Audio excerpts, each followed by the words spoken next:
So hello everyone, welcome on this video. So काफ़ी time बाद मैं टेलीग्राम पे लाइव आया हूँ और इस पे अभी रिकॉर्ड कर रहा हूँ।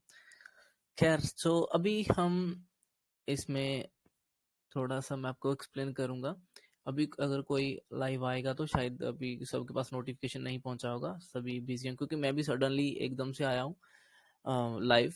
एक आध घंटे पहले मैंने थोड़ा सा मैसेज किया था, बट ठीक है, थोड़ा पहले बता करना चाहिए। बट एक्चुअली ये है कि इतना टाइम होता नहीं है कि मैं ज़्यादा लाइव आ पाऊँ, क्योंकि थोड़े अपने कामों में बिजी हूँ थोड़ा। सो चलो कोई नहीं, अगर कोई लाइव आएगा, किसी को कोई डाउट होगा तो वो हम डिस्कस कर लेंगे, वरना मैं आपको आगे का कुछ सीन बताता हूँ। आज कल का ट्रेड भी जो हमारा वो भी था वो भी देखते हैं, और बाकी चीज़ों को भी देखते हैं, ठीक है। सो अभी हम स्टार्ट करते हैं। पहले ज़्यादा टाइम भी है नहीं मेरे पास, थोड़ा सा ही टाइम है अभी, 10-15 मिनट हो गए, ठीक है। सो अभी जो कल मैंने ट्रेड एक गोल्ड में लिया था, मैंने शेयर भी किया था, वो थोड़ा एक्सप्लेन भी किया था। उसके पीछे रीज़न लॉजिक जो था वो तो वैसे पता है। देखो मेरा क्या है कि मैं एशिया सेशन, लंदन सेशन को ट्रेड करना ज़्यादा प्रेफर करता हूँ, और न्यूयॉर्क सेशन को मैं ट्रेड नहीं करता हूँ, क्योंकि मैंने जो बैक टेस्ट किया था उसमें न्यूयॉर्क सेशन में मेरे पास जो डाटा आया था उसमें न्यूयॉर्क सेशन में बहुत ही कम चांसेस है कि मतलब एक अच्छा ट्रेड मिलता है फिलहाल के हिसाब से। तो फिलहाल मैं सिर्फ एशिया मार्केट और लंदन सेशन को ही, सॉरी, एशिया सेशन और लंदन सेशन में ही ट्रेड प्रेफर करता हूँ, क्योंकि इसमें आराम से अच्छे ट्रेड मिल जाते हैं। तो न्यूयॉर्क सेशन को करने का इतना वो मेरे नहीं होता है, क्योंकि अगर मुझे इसमें ही अच्छा प्रॉफिट मिल रहा है एशिया में या लंदन में, तो मुझे इसकी ज़रूरत नहीं है फिर। और वैसे भी मेरे पास दो चीज, एक चीज ये है, ठीक है, दूसरी चीज ये है, तीसरा मतलब कि सेशन ये है। तो मेरे पास अगर 3 सेशन है और एट एंड मुझे क्या चाहिए, एट एंड तो प्रॉफिट ही चाहिए। कि अगर जब मुझे इन दोनों में से ही अच्छा प्रॉफिट मिल रहा है तो मुझे तीसरे को ज्यादा एक्सप्लोर करने की जरूरत नहीं है। फिलहाल इतना जरूरत नहीं है। बाद में अगर जब इधर से अच्छा पैसा बन जाएगा तो उसके बाद देखेंगे, जब और फ्री टाइम होगा फिर इसको भी एक्सप्लोर करेंगे, इसको भी देखेंगे क्या सीन है। बट अब तक मैंने जितना इसमें बैक टेस्ट किया है उस हिसाब से ये जो न्यूयॉर्क का मार्केट होता है इसमें ज्यादातर वॉलेटिलिटी होती है और बाद में साइडवेज सा होकर क्लोज हो जाता है, ठीक है। वॉलेटिलिटी जहाँ फिर थोड़ा रिवर्स करता है, यही करता है। उसके अलावा मैंने फिलहाल तो कुछ टाइम से मैंने इसमें यही कुछ देखा है। और अगर मैं बोलूँ कि ये देखो, एशिया सेशन बहुत अच्छा था, ठीक है, उसके बाद लंदन सेशन में बहुत अच्छे टारगेट थे। जो न्यूयॉर्क सेशन में मैं अगर कोई ट्रेड प्लान करता भी हूँ तो वो मैं सिर्फ और सिर्फ एक रिवर्सल का ट्रेड प्लान करता हूँ, उसके अलावा मैं कोई ट्रेड इसमें खास प्लान करता नहीं हूँ फिलहाल, ठीक है। और इसमें यही मैं ट्रेड यहाँ पे रिवर्सल का ही प्लान कर रहा था, क्योंकि ऑलरेडी बहुत बड़ा फॉल हो चुका था यहाँ से यहाँ तक बहुत बड़ा फॉल हो चुका था। तो मेरी एक्सपेक्टेशन थी कि जैसे न्यूयॉर्क सेशन काफी वोलेटाइल होता है, तो मैं यही एक्सपेक्ट कर रहा था कि ये यहाँ कहीं से जब उठ रहा था तो मैं सोच रहा था कि एक बार ऐसे स्पाइक दे दे, उसके बाद अगर नीचे आकर भी क्लोज कर देगा तो भी बहुत अच्छा होगा। मैं बस एक स्पाइक का वेट कर रहा था। कल जो ट्रेड मैंने लास्ट में इसमें लिया था, हालांकि मैं इसमें ज्यादा ट्रेड करता नहीं हूँ न्यूयॉर्क सेशन में, ठीक है। तो इसमें स्पाइक आया नहीं, लेकिन स्पाइक आने के काफी अच्छे चांसेस दिख रहे थे, क्योंकि ये बहुत अच्छी कैंडल बनी थी। अगर आप देखो तो ये बहुत अच्छी कैंडल थी, ये ग्रीन कैंडल थी, ये बहुत ही अच्छी बड़ी कैंडल थी, काफी अच्छे पॉइंट थे। अगर मैं आपको दिखाऊं तो ये बहुत बड़े इसमें पिप्स, एक मिनट, यहाँ से देखो 24 पिप्स की कैंडल थी। 24 पिप्स बहुत ज्यादा होते हैं, ठीक है। जो जनरली मैं जो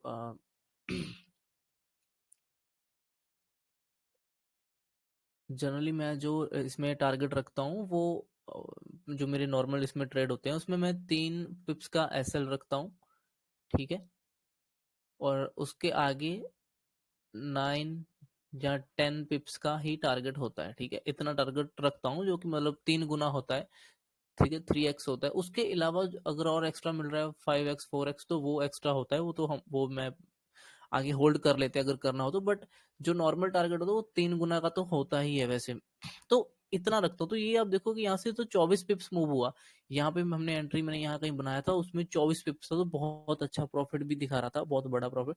मैं ये एक्सपेक्ट कर रहा था कि ये यहाँ से निकले और यहाँ से एक बड़ा स्पाइक दे दे, यहाँ कहीं तक आ जाए, उसके बाद अगर नीचे आना तो फिर आकर नीचे बेशक क्लोज कर दे, बट इसने ऐसा किया नहीं। यहाँ पे अच्छा प्रॉफिट था, कुछ प्रॉफिट मैंने बुक कर लिया था यहाँ पे, और बाकी प्रॉफिट जो क्वांटिटी थी उसको मैंने ट्रेल कर लिया था उसका स्टॉप लॉस, तो ये बाद में थोड़ा कॉस्ट टू कॉस्ट निकल गया, बट जो मैंने पहले बुक कर लिया इसमें क्वांटिटी, उसका ही प्रॉफिट थोड़ा बचा।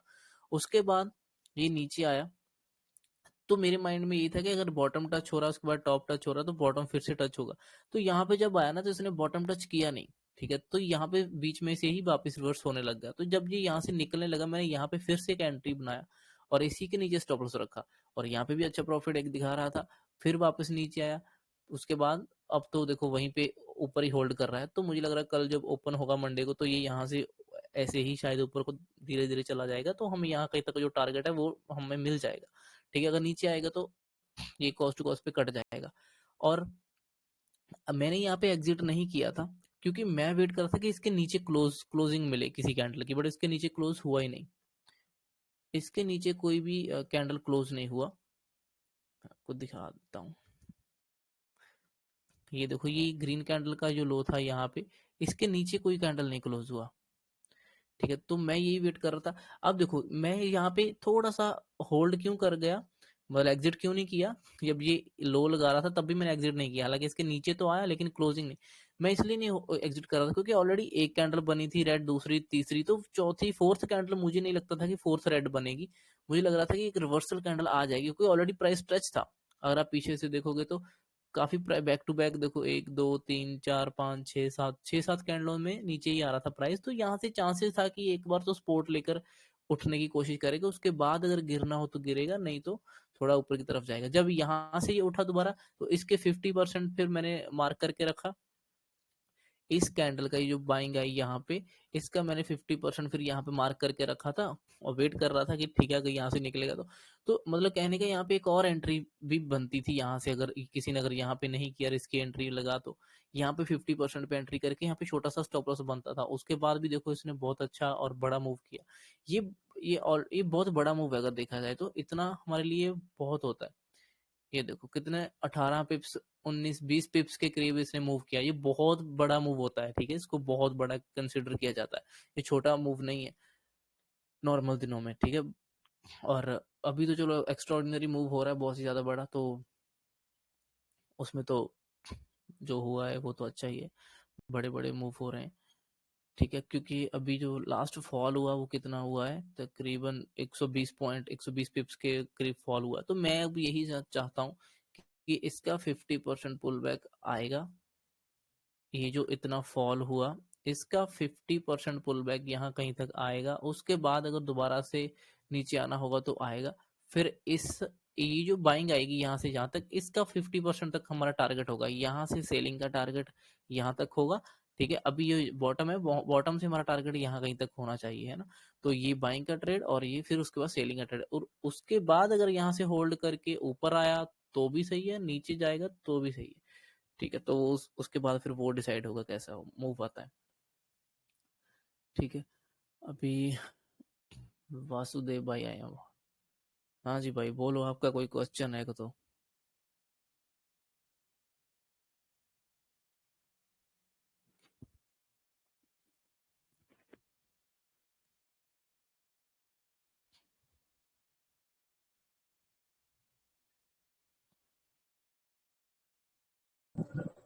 नमस्ते भैया।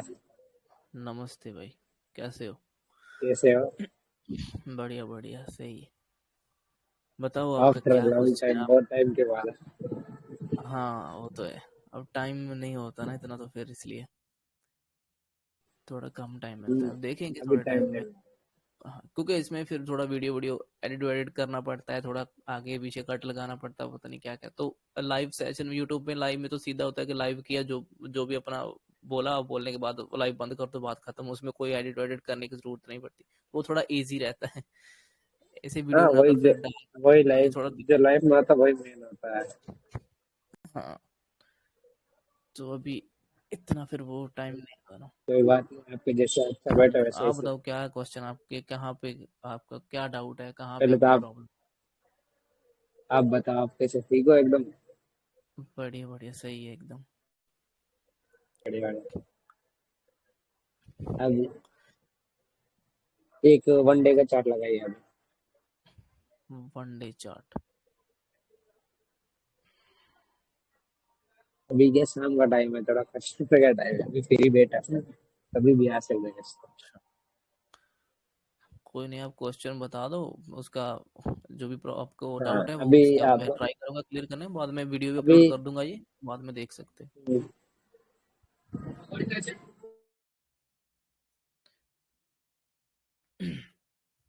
और भाई, I am mister crypto, welcome भाई। एक मिनट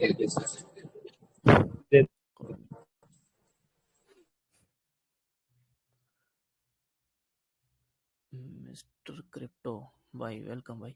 आप भी बता दो, आपका भी क्या डाउट है। हाँ जी ब्रो, की हाल है? बढ़िया भाई, आप बताओ ब्रो कैसे हो। मैं तो वैसे बढ़िया बढ़िया, मैं सिर्फ नैस्डैक की देखता हूँ। आप मुझे ना एक बार नैस्डैक का चार्ट खोल के ना एक बार प्रोसेस बताना नेकेड चार्ट पे, कि कैसे कैसे उसको मतलब पूरा देखा जाए, कि मतलब वी मतलब वन डे से कैसे पता चलेगा कहाँ किस तरफ प्राइस जा सकता है, क्योंकि नैस्डैक जो ना वोलाटाइल बहुत है, वो कभी हम्म फेक आउट बहुत देता है वो। किस नाम से है वो उसमें। उसमें देखना एन क्यू के पीछे हम्म, वो डालना एक्सक्लेमेशन साइन, हाँ। फिर उसके अंदर कॉन्ट्रैक्ट होते हैं, जैसे अभी जून का कॉन्ट्रैक्ट चल रहा है, उसके अंदर फ्यूचर्स करता तो हूँ आप मैं सिर्फ। फ्यूचर फ्यूचर देख रहे हो, उसका स्पॉट चार्ट नहीं देखते हैं। नहीं नहीं, फ्यूचर्स। एन क्या हो, ये लो। अब इनमें से कौन सा। एक मिनट, अकेला एनक्यू लिखो, एक मिनट एनक्यू लिखो अकेला, ये हटा दो पीछे इसकी। हाँ, अब इसके साथ जो एरो आ रहा है ना सबसे टॉप पे, लेफ्ट साइड पे ये जो एरो सा है, हाँ इसको करना। हाँ, इसके अंदर जून का कॉन्ट्रैक्ट देखना, जून। ये जून, ठीक है ना, यही था जून का ना। हाँ जी जून।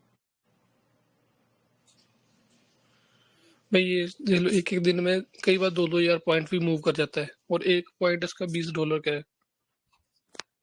देखो, आप फ्यूचर में इसमें देख रहे हो ना, फ्यूचर का देख रहे हो इसका। हाँ, मैं फ्यूचर ही कहता हूँ उसका। तो इसका स्पॉट चार्ट नहीं देखते आप इसका। नहीं, स्पोर्ट चार्ट नहीं देखता मैं इसका कभी, क्योंकि स्पोर्ट और फ्यूचर के प्राइस में इतना डिफरेंस है इन दोनों, मतलब इनके। डिफरेंस तो डिफरेंस तो होगा ना, बट ये है ना कि ये एक्सपायर, इनको तो एक्सपायर होना होता है ना बाद में फिर। तो हम्म इसका प्रॉपर पीछे से चार्ट दिखना है, जैसे इसका पीछे से चार्ट देखो क्या है, तो डॉट डॉट डॉट से ही है ना, तो हम्म। ये थोड़ा सा मतलब वो नहीं है, तो पूरा हम तो पूरा उसका ग्रोथ देखना होगा ना, पूरा नैस्डैक क्या बोलते हैं, इंडेक्स का ग्रोथ देखना है ना, कि किस तरह से हो रहा है, उसका थोड़ा बड़ा चार्ट चाहिए होता है पीछे से भी, कि वो हम्म। ओवरऑल करके रहा है। तो फ्यूचर तो उतने टाइम का ही आता है, उसके बाद वो फिनिश हो जाता है। बिल्कुल। तो इसको थोड़ा समझने में ना थोड़ा दिक्कत है, बट चलो हम देखते हैं। मतलब कि जैसे हमारा निफ्टी 50 का अगर चार्ट, मान लो हमें अपनी मार्केट को एनालाइज करना है, तो निफ्टी 50 का चार्ट देखेंगे ना हम। निफ्टी 50 के हम्म। फ्यूचर का नहीं देखेंगे, क्योंकि फ्यूचर का वो, फ्यूचर में ठीक है ट्रेड कर रहे हैं, वो अलग बात है, निफ्टी 50 के फ्यूचर में भी लोग करते हैं, बट उसका मेन तो स्पॉट चार्ट को ही देखकर एनालाइज तो करते हैं ना। बट ओके, चलो कोई नहीं, इसको देखते हैं। आप स्पॉट चार्ट को देखना शुरू करो, फ्यूचर एंट्री तो फ्यूचर में करना होता तो उसमें वो कर सकते हो। चलो एक बार यहाँ लेकिन पे ये है कि, हाँ बोलो। स्पोर्ट ही खोल लो यहाँ पे। हाँ, पहले एक बार स्पॉट भी खोलते हैं ना। उसका क्या है, एन क्या, वो भी उसका कहाँ एन है, क्यू कौन सा है। एन क्यू उसके पीछे एक्सप्लेनेशन वन है कि एक्सप्लेनेशन साइन है, ऐसा कुछ है। N Q one. One, one पे आ रहा है कुछ। ये तो नहीं आ रहा है नुकड़ा तो। सी एम ई, एक मिनट, फ्यूचर्स पे ऊपर, फ्यूचर्स पे जाओ, जो ऊपर लिखा नहीं फ्यूचर्स, नहीं ऊपर, यहाँ पे और स्टॉक्स लिखा है, फ्यूचर्स लिखा है। ये वाला, ये यहाँ पे तो ये फ्यूचर ही वाला, है ना, पूरे फ्यूचर ही ये आएंगे यहाँ सेकंड पे। वाला है, सेकंड वाला शायद, नहीं नहीं, इसके अंदर ही था। ये हाँ, फर्स्ट वाला। नहीं नहीं, second second. Land mini one, okay. इसका 100 फ्यूचर ऐसा कुछ। हाँ ये है ना, देखो ये प्रॉपर चार्ट है ना, यहाँ पे तो पता चलता है ना कि वो कर क्या रहा है पुराने टाइम से। तो इसमें तो अगर देखोगे तो काफी अच्छा ऊपर आया था। यहाँ से जो इतना बड़ा वन वे स्ट्रेच हुआ, देखो धीरे धीरे धीरे धीरे करके ऊपर ही जा रहा है, ये स्ट्रेच हो जाता है, ये ज्यादा टाइम फिर टिकता नहीं है। इसको इसका 40-50% पुल बैक लेना पड़ता है। इसने पुल बैक लिया और उसके बाद फिर से देखो स्ट्रेच हुआ काफी ज्यादा, है ना। तो इसको इसका भी 50% पुल बैक इसमें लेना ही पड़ेगा, है ना। और 50% पुल बैक और यहाँ से भी वो स्पॉट बन जाएगा, ये आपको यहाँ कहीं जोन मिलेगा इसका ऐसा, जहां से इसको स्पोर्ट लेना चाहिए। उसकी टच करने तो आएगा ना वो, क्योंकि कभी भी मार्केट ना ऐसे सीधा ऊपर नहीं जाता है। अगर वो चला भी आता तो वो आता ही है नीचे कम से कम 50%। क्योंकि देखो जब बहुत से लोग ना यहाँ पे ऐड हो जाते हैं, जगह जगह पे ऐड होते हैं यहाँ पे, तो जो नए लोग होते हैं जो बड़ा पैसा डालते हैं, और वो टॉप पे तो एंट्री करेंगे नहीं, उनको कम से कम 50% तो 40-50% करेक्शन तो चाहिए होता है, फिर ही वो नए प्लेयर यहाँ पे आते हैं। तो अगर आप बोलोगे कि कोई देखो इतना जब दिन को दिख रहा है ना, इतना ऊपर गया, बड़े लोगों को पैसा अच्छा खासा बना है, वो कोई भी टॉप पे एंट्री इसमें नहीं करने वाला। वो वेट करेंगे करेंगे इसको नीचे आने तक, जब वो नीचे आएगा तभी वो उसको इसमें एंटर करेंगे। अब जब नीचे आएगा तो हम उसमें दो तीन चीजें देखते हैं। एक तो चीज देखते हैं कि उसका 50% पुल बैक जा तो हो जाए, और जहां हो जाए कि अच्छा सपोर्ट एंड रेजिस्टेंस जो भी हो उसका, उनको देखते हैं। तो यहाँ पर अगर देखा जाए तो इस मूव का अगर 40-50% आएगा तो ये पुराना वाला सपोर्ट भी जो रेजिस्टेंस था यहाँ से जो फॉल हुआ था, ये भी कहीं ना कहीं उसमें रोल प्ले करेगा उठने के लिए, उसको वापस ऊपर जाने के लिए। तो आपको यहाँ से एक्सपेक्टेशन ये रखनी चाहिए थी टॉप से कि जब भी कोई ट्रेंड लाइन ब्रेक होता है जिसको लेकर जो ऊपर चढ़ रहा था ना, जब भी वो ब्रेक होगी तो उसके बाद ये इस लेवल तक तो आएगा, उसके बाद यहाँ पे होल्ड करके फिर डिसाइड करेगा कि उसको वापस ऊपर आना है या फिर उसके और नीचे जाना है। ठीक है, तो ये इसका इम्पोर्टेंट एरिया है, इम्पोर्टेंट जोन है जहां से वो डिसाइड करेगा। ठीक है, ये हमने ओवरऑल समझ लिया।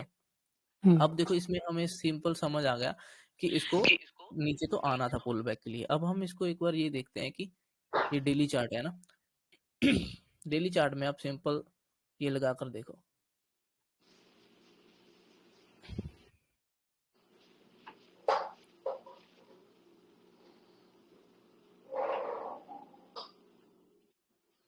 इसमें देखो सॉरी, ये सिंपल सी चैनल है। इस चैनल के मैंने पहले तो बॉटम जोड़ने की कोशिश करी है, ठीक है, क्योंकि हम ये देख रहे हैं कि ये नीचे की तरफ ब्रेक हो सकता है कुछ अच्छा आपको ये तो पता होगा ना कि ये असेंडिंग चैनल है जो ऊपर की तरफ लेके जाता है सपोर्ट देकर। ये चैनल हमेशा डाउन साइड ही ब्रेक करता है, ठीक है। और ये चैनल ब्रेक करने के बाद जितना या तो इसका 50% फॉल करता है, या फिर ये फेक ब्रेकडाउन करके वापस अंदर चला जाता है, फिर ऊपर की तरफ और चला जाता है। अगर किसी कंट्री को या किसी इंडेक्स को ज्यादा नहीं गिरना तो ये फेक ब्रेकडाउन बनाकर वापस रिवर्स करके अंदर चला जाता है, ठीक है। लेकिन इसको रिस्पेक्ट करना पड़ता है। अगर मान लो चैनल ब्रेकडाउन ही नहीं होगा तो इस चैनल का रिस्पेक्ट ही नहीं होगा ना, फिर इसको कोई मानेगा नहीं कि ये तो, क्योंकि ये हमेशा डाउन साइड ब्रेक होने के लिए बनता है चैनल।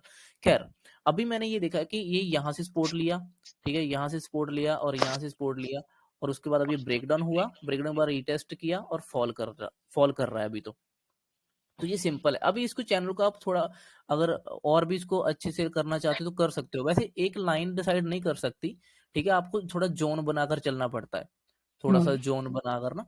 बट फिर भी हम चलो इसमें ही देखते हैं। यहाँ पे हम मल्टीपल टचेस लेने की कोशिश करेंगे, ठीक है। मैंने यहाँ पे इसको ऐसे कर लिया। अब मैंने क्या किया कि मैंने ये टचेस भी ले लिए, तो ये मल्टीपल टच हो गए और ये भी टच हो रहा है यहाँ कहीं। और ये जो ब्रेकआउट हुआ था इसका ये फेक था, समझो, है ना, ये फेक था, वापस अंदर आ गया, ठीक है। उसके बाद फिर टच यहाँ कहीं हुआ है थोड़ा सा, और फिर वापस नीचे, फिर इसने ब्रेकआउट किया और ये फिर फेल हो गया, फेक ब्रेकडाउन बना और वापस नीचे, ठीक है। उसके बाद फिर से इसके पास में गया तो और वापस, समझे। तो ये जो था ये फेक ब्रेकआउट है, इनको हम बाहर निकाल देते हैं चैनल से, क्योंकि हमें तो मल्टीपल टचेस से मतलब होना चाहिए। जैसे यहाँ पे मल्टीपल टचेस मिल रहे हैं ना, इनसे ज्यादा मतलब होना चाहिए, इनको हम फेक वालों को बाहर छोड़ देते हैं। अब जब मुझे पता है कोई भी एक ट्रेंड लाइन हो या कुछ भी हो, वो कितना ही सपोर्ट देता है, 1 बार 2 बार 3 बार 4 बार, या इसमें एक का तो कोई और ऐड कर लो, इसको रख लो, मान लो, है ना, 3-4 बार 5 बार देता है, उसके बाद तो वीक हो जाता है, उसको ब्रेकडाउन होना ही होता है। तो आपको सिंपल ये देखना चाहिए कि मार्केट में कब उसको ब्रेक डाउन करने की वहां पे उसके चांसेस जैसे जैसे ना, जब तक तुझे ऊपर की तरफ जा रहा है, जब स्पोर्ट पे आता है यहाँ पे नीचे, तब तो वो आपको पता होना चाहिए कि ऊपर की तरफ जाएगा। अगर आपको नीचे ब्रेक, क्योंकि मैंने अपनी बहुत सी वीडियो में ये बताया कि इस तरह से जो पैटर्न बनाकर आता है ना, ये पैटर्न अग्रेसिव नहीं होता। ये इस तरह से चैनल सा दिखता है, ये अग्रेसिव नहीं होता, ये वापस से अपसाइड ब्रेक कर देता है। जब उसको ब्रेक डाउन करना होता है ना, वो ऐसे डाउन साइड चैनल बनाकर, डिसेंडिंग चैनल बनाकर कभी भी ब्रेक नहीं करेगा डाउन साइड, वो ऊपर ही ब्रेक करता है। ठीक है, अभी यहाँ पे देखो, यहाँ पे इसने कोई पैटर्न नहीं बनाया, ये जो नीचे की तरफ आ रहा था इसने वापस ऊपर को ब्रेक किया, फिर ऊपर जाने की कोशिश, टॉप सा बनाया और एकदम से फॉल कर दिया। यहाँ पे तो ऐसा कोई पैटर्न नहीं बनाया ना इसने लंबे टाइम में, जैसा यहाँ पे तो मतलब कि ऐसे पैटर्न जो होते हैं ये डाउन साइड ब्रेक नहीं करवाते, क्योंकि ये अपसाइड ब्रेक के लिए होते हैं। जैसे मान लो अब मान लो कि यहाँ पे इसको ले लो या इसको ले लो, ये जो इतना दूर से आ रहा है फॉल करते हुए, ये तो काफी सीधा सा हो गया, तो ये भी नीचे ब्रेक नहीं करवा सकता इसको। जब भी इसको ब्रेक करना है, इसको प्रॉपर टॉप से फाइट करके ही फॉल करना होगा, तभी ये ब्रेक डाउन देगा, नहीं तो ये ब्रेक डाउन नहीं देगा।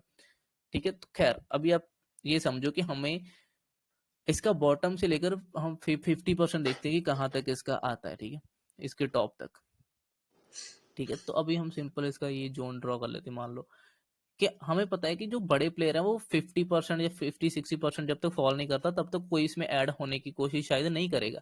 लेकिन अगर हम 50% भी मानकर चले, तो 50% पे हमारा ये स्पोर्ट भी आ जाएगा जो पहले रेजिस्टेंस था, है ना, ये वाला लाइन, ये भी इसमें ऐड हो जाएगा।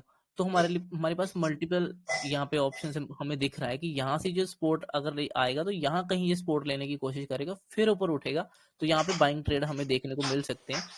अगर ऐसी स्ट्रेच होता हुआ आएगा, अगर इसमें होल्ड करके डाउन से ब्रेक करता है तो और भी नीचे जा सकता है।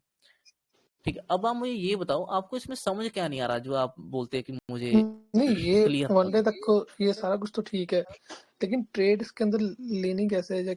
जैसे इतना मतलब वनडे के बाद हाँ इसके हाँ अंदर अभी तो मुझे पता गिर रहा ना, तो हाँ हाँ। लेकिन अभी मुझे ये नहीं पता कहाँ से ट्रेड पकड़ने इसकी। अच्छा, तो आपने आपने इसका ना, आप फ्यूचर का चार्ट जो देखते हो उसको साइड में रखो, पहले आप स्पॉट चार्ट में ये आइडेंटिफाई करो कि ये इसमें सबसे ज्यादा काम करता क्या है, इसमें क्या फिबोनाची ज्यादा काम करती है, ठीक है, जहां फिर इसमें सपोर्ट एंड रेजिस्टेंस ज्यादा काम करते हैं, ठीक है, जहां फिर इसमें क्या, कौन सा ज्यादा पैटर्न काम करता है, कोई हेड एंड शोल्डर ज्यादा काम करता है कि एम पैटर्न ज्यादा काम करता है, डब्ल्यू करता है, या फिर कोई भी पैटर्न करता है। क्योंकि हर एक जो स्टॉक होता है, जहाँ इंडेक्स होता है ना, उसका एक बिहेवियर होता है प्राइस का, वो कुछ चीजों को बहुत ज्यादा रिस्पेक्ट करता है, आपको वो फाइंड करना पड़ेगा। जैसे मैंने देखा है कि गोल्ड जो है ना, वो 50% को बहुत रिस्पेक्ट करता है, अपने फिबोनाची वाले लेवल जो होते हैं उसके, उसको बहुत रिस्पेक्ट करता है। बिटकॉइन भी ऐसा ही करता है। ठीक है, ये भी ऐसा ज्यादातर सभी नेक्स्ट करते ही हैं, सभी करते ही हैं, ऐसा तो नहीं कि करता नहीं, बट कोई ज्यादा ही करने लग जाता है, तो आपको वो एज एज मिल जाता है फिर वहां पे। ठीक है, अभी आपने इसके चार्ट को एनालाइज अच्छे से किया होगा, तो आपको कुछ ना कुछ आइडिया होगा कि ये ज्यादातर क्या करता है। या ये भी रिस्पेक्ट करता है 52.6 तक। अच्छा, चलो कोई नहीं, अभी हम देख लेकिन लेते हैं। कभी कभी रिस्पेक्ट भी होता है 786 तक, लेकिन 786 तक जब जाता है ना, फिर उसके बाद थोड़ा सा कंसोलिडेट करके फिर ऊपर को उठता है ये। हम्म ठीक है, अब जैसे इसमें अगर मुझे जो देखने को मिल रहा है वो है कि जब इसमें फॉल हो रहा है, तो एक रेड कैंडल, 2 3 4 5 6, ये 5 6 कैंडल तो वन वे बना बना देता है। इससे ज्यादा हमारी इंडियन मार्केट इतनी कैंडल नहीं बनाती जनरली, हमारी इंडियन हम्म मार्केट में 2 कैंडलें या ज्यादा से ज्यादा 3 कैंडलें बनती, बाद में रिवर्सल आ जाता है। इसमें देखो कितनी कैंडलें बन रही, यही चीज आपको आइडेंटिफाई करना होता है इसमें, कि कितनी कैंडल के बाद इसमें रिवर्सल देखने को मिलता है, जब प्रॉफिट बुक देखने को मिलता है। इसका एक कैरेक्टरिस्टिक मुझे पता है कि ये ना आरएसआई को बहुत फॉलो करता है, मतलब डाइवर्जेंस।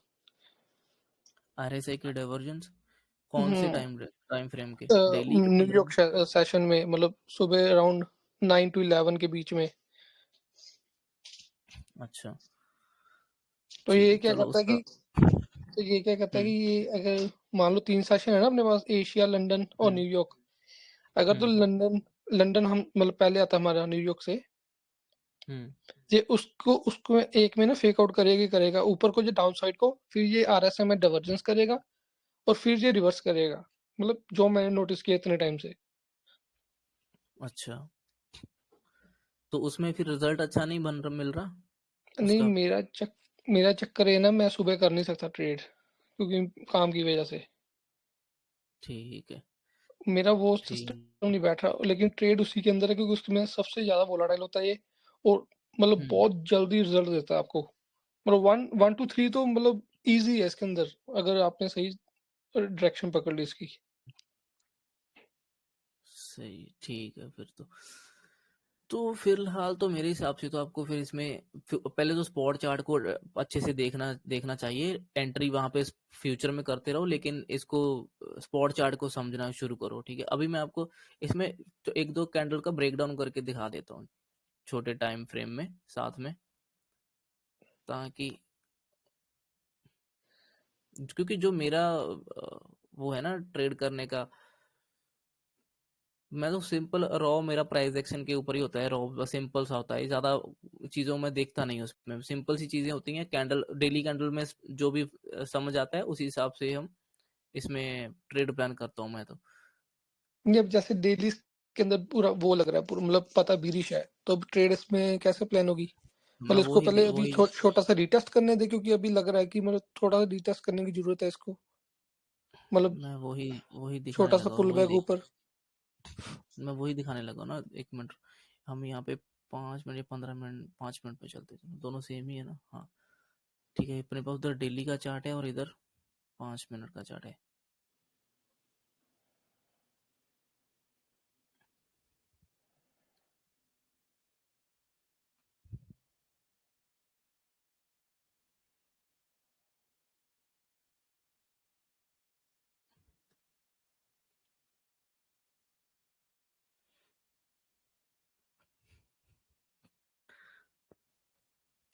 अच्छा, अब देखो, आप ओवरऑल पहले तो व्यू अपने माइंड में रखा करो। ठीक है, जैसे मैं रखता हूँ, मेरा क्या होता है कि मुझे अगर कोई पैटर्न दिख रहा है, कोई चैनल दिखा, जैसे मान लो मेरे पास ये चैनल मुझे मिल गया। ठीक है, मुझे पता है कि चैनल का अपर जब लेवल टच करता है, ये डाउन साइड फिर आता है और बॉटम को टच करने जाता है ना।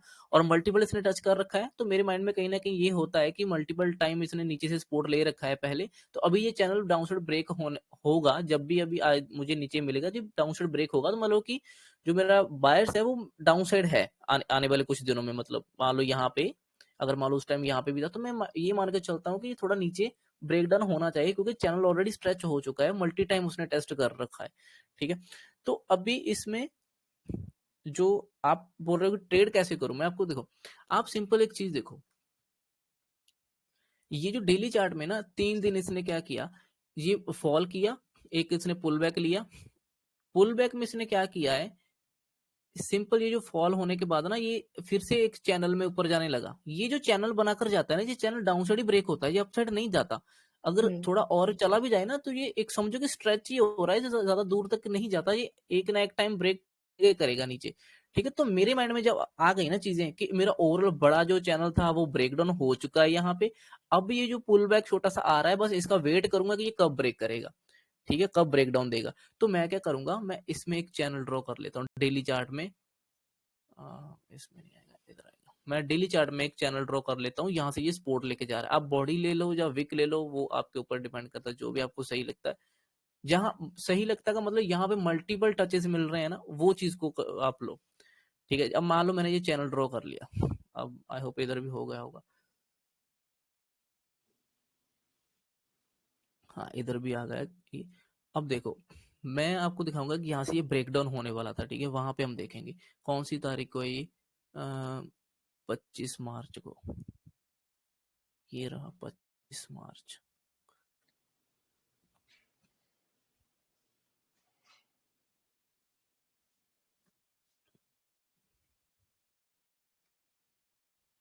पहले एक बार ना इसका थोड़ा सा मॉडिफाई कर लेते इसको। ठीक है, सो हाँ, अब देखते हैं। ये मैं देख रहा हूँ इसको 25 मार्च। अब मेरे डेली चार्ट में क्या दिख रहा है, डेली चार्ट में मेरे पास सिंपल एक व्यू है कि ये यहाँ से एक ग्रीन कैंडल, 2 3 इसने अपर लेवल टच कर रखा है। ठीक है, अब यहाँ से मैं नीचे का लेवल टच करने का सोच रहा हूँ कि ये नीचे टच करेगा।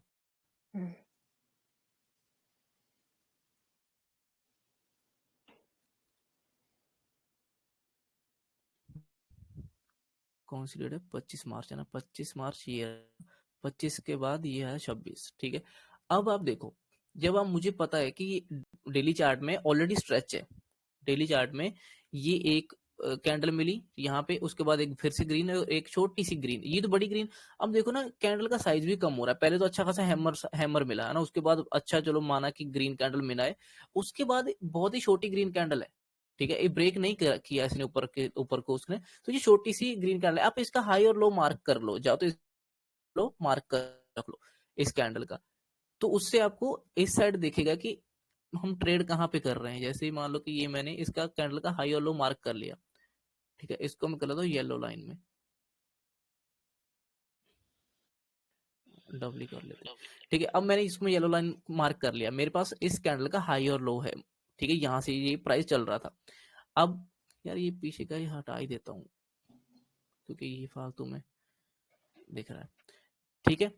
अब यहाँ पर हम चल रहे हैं ये इन दिनों का, आप देखो ये 25 तारीख का है, ठीक है, ये दिन ये 25 तारीख का और ये 26 तारीख। अब मुझे पता है कि ये छोटी सी ग्रीन कैंडल है और मैंने इस चैनल का अपर लेवल टच कर लिया है। अब नेक्स्ट मूव क्या होगा कि ये वापस नीचे की तरफ टच करेगा, है ना, नीचे टच करने आएगा। और आप माइंड में ये बात रखो कि ये असेंडिंग चैनल में चल रहा है, ये चैनल डाउन साइड ही ब्रेक होगा। इसमें आप ऊपर के ट्रेड जो लेने हैं वो इस बॉटम पे ही आपको फाइंड करने हैं, इस टॉप पे कोई बाइंग साइड का ट्रेड नहीं लेना, ठीक है, समझे मेरी बात। क्योंकि जो देखो जो चैनल ओवरऑल बना है ना वो डाउन साइड के लिए बन रहा है, तो उसमें आप कहीं भी बाइंग ट्रेड नहीं ले सकते। अगर आपको लेना ही है कोई ट्रेड तो वो बॉटम पे लेना है इस चैनल के, ठीक है, यहाँ पे वो उठकर ऊपर जाएगा, बस ऊपर कोई भी बाइंग ट्रेड नहीं होना चाहिए। तो मेरे माइंड में सिंपल है कि ये मेरा हाई मिल गया मुझे, ये मुझे एक लो है, तो आज कल मार्केट ने क्लोज किया बाहर, ठीक है, बाहर क्लोज किया, लेकिन स्ट्रेच होकर वन वे जाकर क्लोज किया हुआ है, 5-7 कैंडल ग्रीन बनाकर बैठा है वो, तो ठीक है, मैं वेट करूंगा ओपन होने का। ये ओपन हुआ, ओपन होने के बाद ऊपर जाने की कोशिश नहीं गया, वापस नीचे आ गया। देखो इसने सुबह ही उस टाइम ही इसने वापस से अंदर आ गया इस येलो लाइन के, कौन सी येलो लाइन, जो मेरे क्लोजिंग था इधर ग्रीन कैंडल का, उसके वापस अंदर आ गया। जब अंदर आ ही गया है ना, तो उसके बाद आपको ट्रेड फाइंड करना चाहिए फिर इसमें। अब मैं आपको अपने हिसाब से बताता हूँ कि मैं इसमें कैसे ट्रेड फाइंड करता हूँ। मैं इसमें सिंपल फिबोनाची लगाता, यहां तक या यहां तक, मान लो कि ये जो होता है ना, जैसे ये नीचे आ रहा है, ये ना क्या होता है कि जैसे यहां से ये नीचे आया, इसने छोटे छोटे पुल बैक लेने शुरू कर दिए। अब आपको एक ट्रेंड रहा होगा इसे करके, जब तक वो ट्रेंड लाइन ब्रेक नहीं करता वो तब तक आपकी फिबोनाची काम की नहीं है, ठीक है।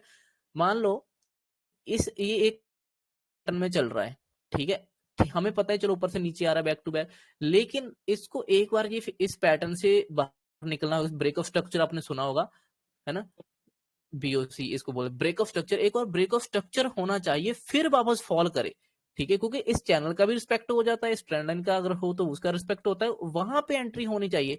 मेरा मानना ये है कि जब तक ये आपको एक ब्रेक ऑफ स्ट्रक्चर नहीं दिखाता तब तक आप फिबोनाची के बेसिस पे इसमें एंट्री नहीं करना, क्योंकि अब देखो यहाँ पे क्या बन रहा है, कोई इसमें डबल टॉप कोई कुछ ऐसा है नहीं, क्योंकि कैंडलें ऊपर आई, इस आई में कोई कैंडल क्लोज नहीं थी, यहाँ पे उसने क्लोजिंग भी दे दिया, तो क्लोजिंग भी इतना वो नहीं है।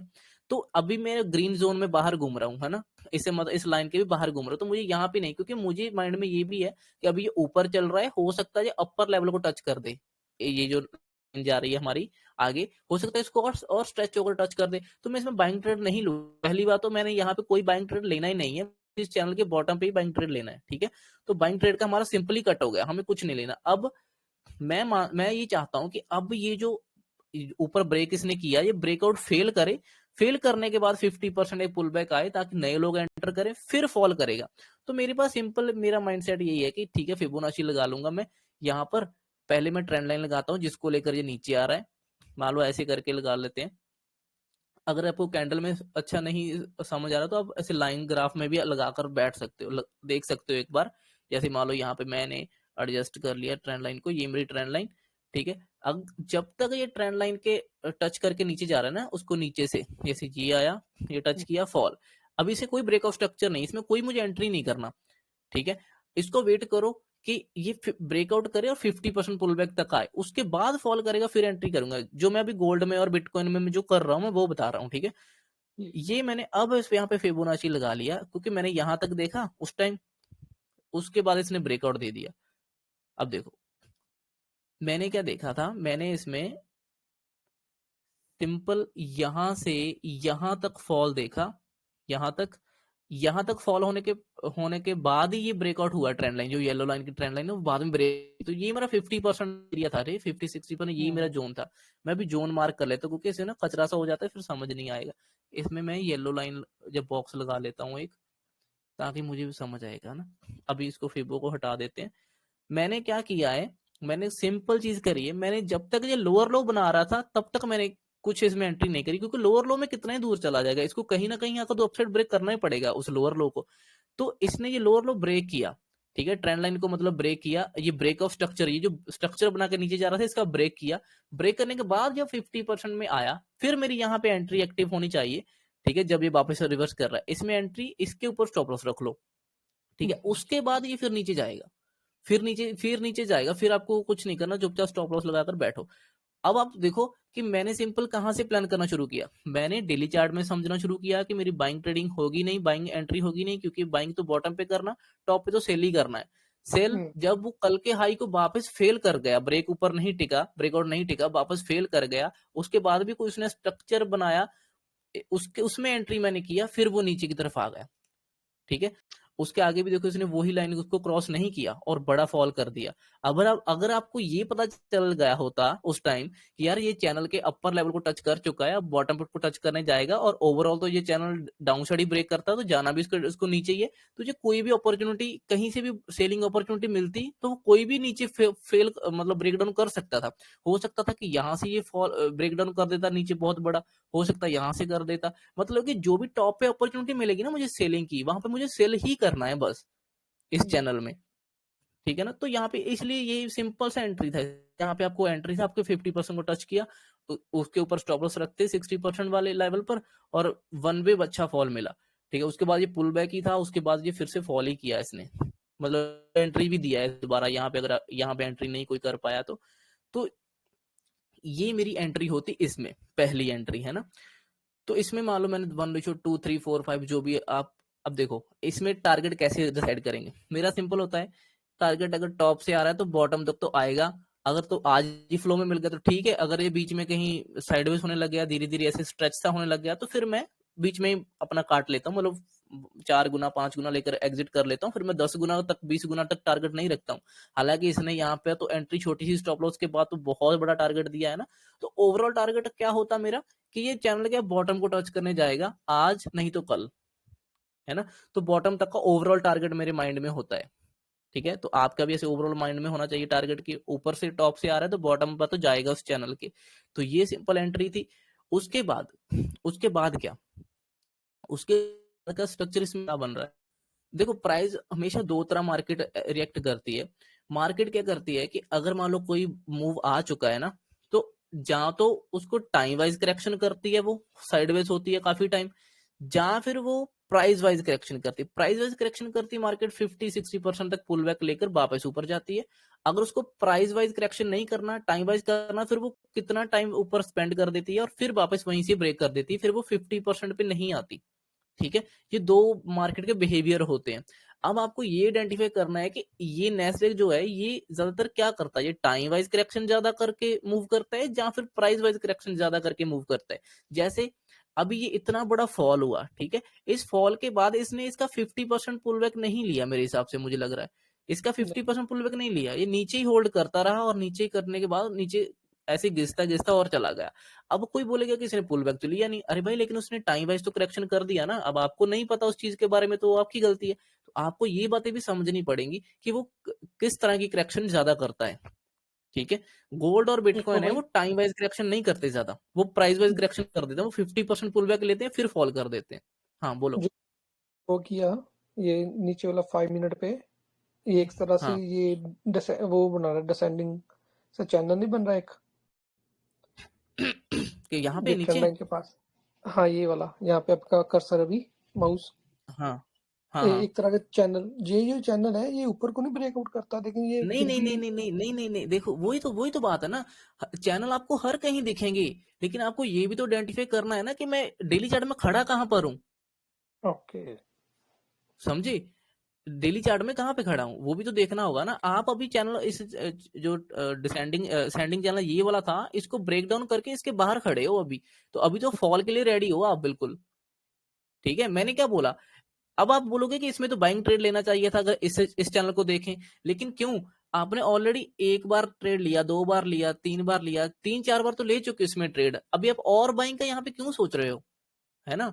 क्योंकि देखो, पहला ट्रेड जो होता है ना अच्छी जगह पे, उसकी 100% एक्यूरेसी होती है, ठीक है, ऊपर उठने की।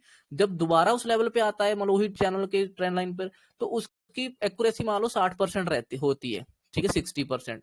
जब तीसरी बार आता है तो उसके 50 to 55% एक्यूरेसी रह जाती है, ठीक है। फोर्थ टाइम आता है तो आप फिर तो 50-50 समझो कि चला तो ठीक, नहीं तो नहीं, ठीक है। तो ऑलरेडी वो 2-3 बार यहाँ से मूव कर चुका है ना, तो आप अभी यहाँ पे बाइंग नहीं सोचोगे।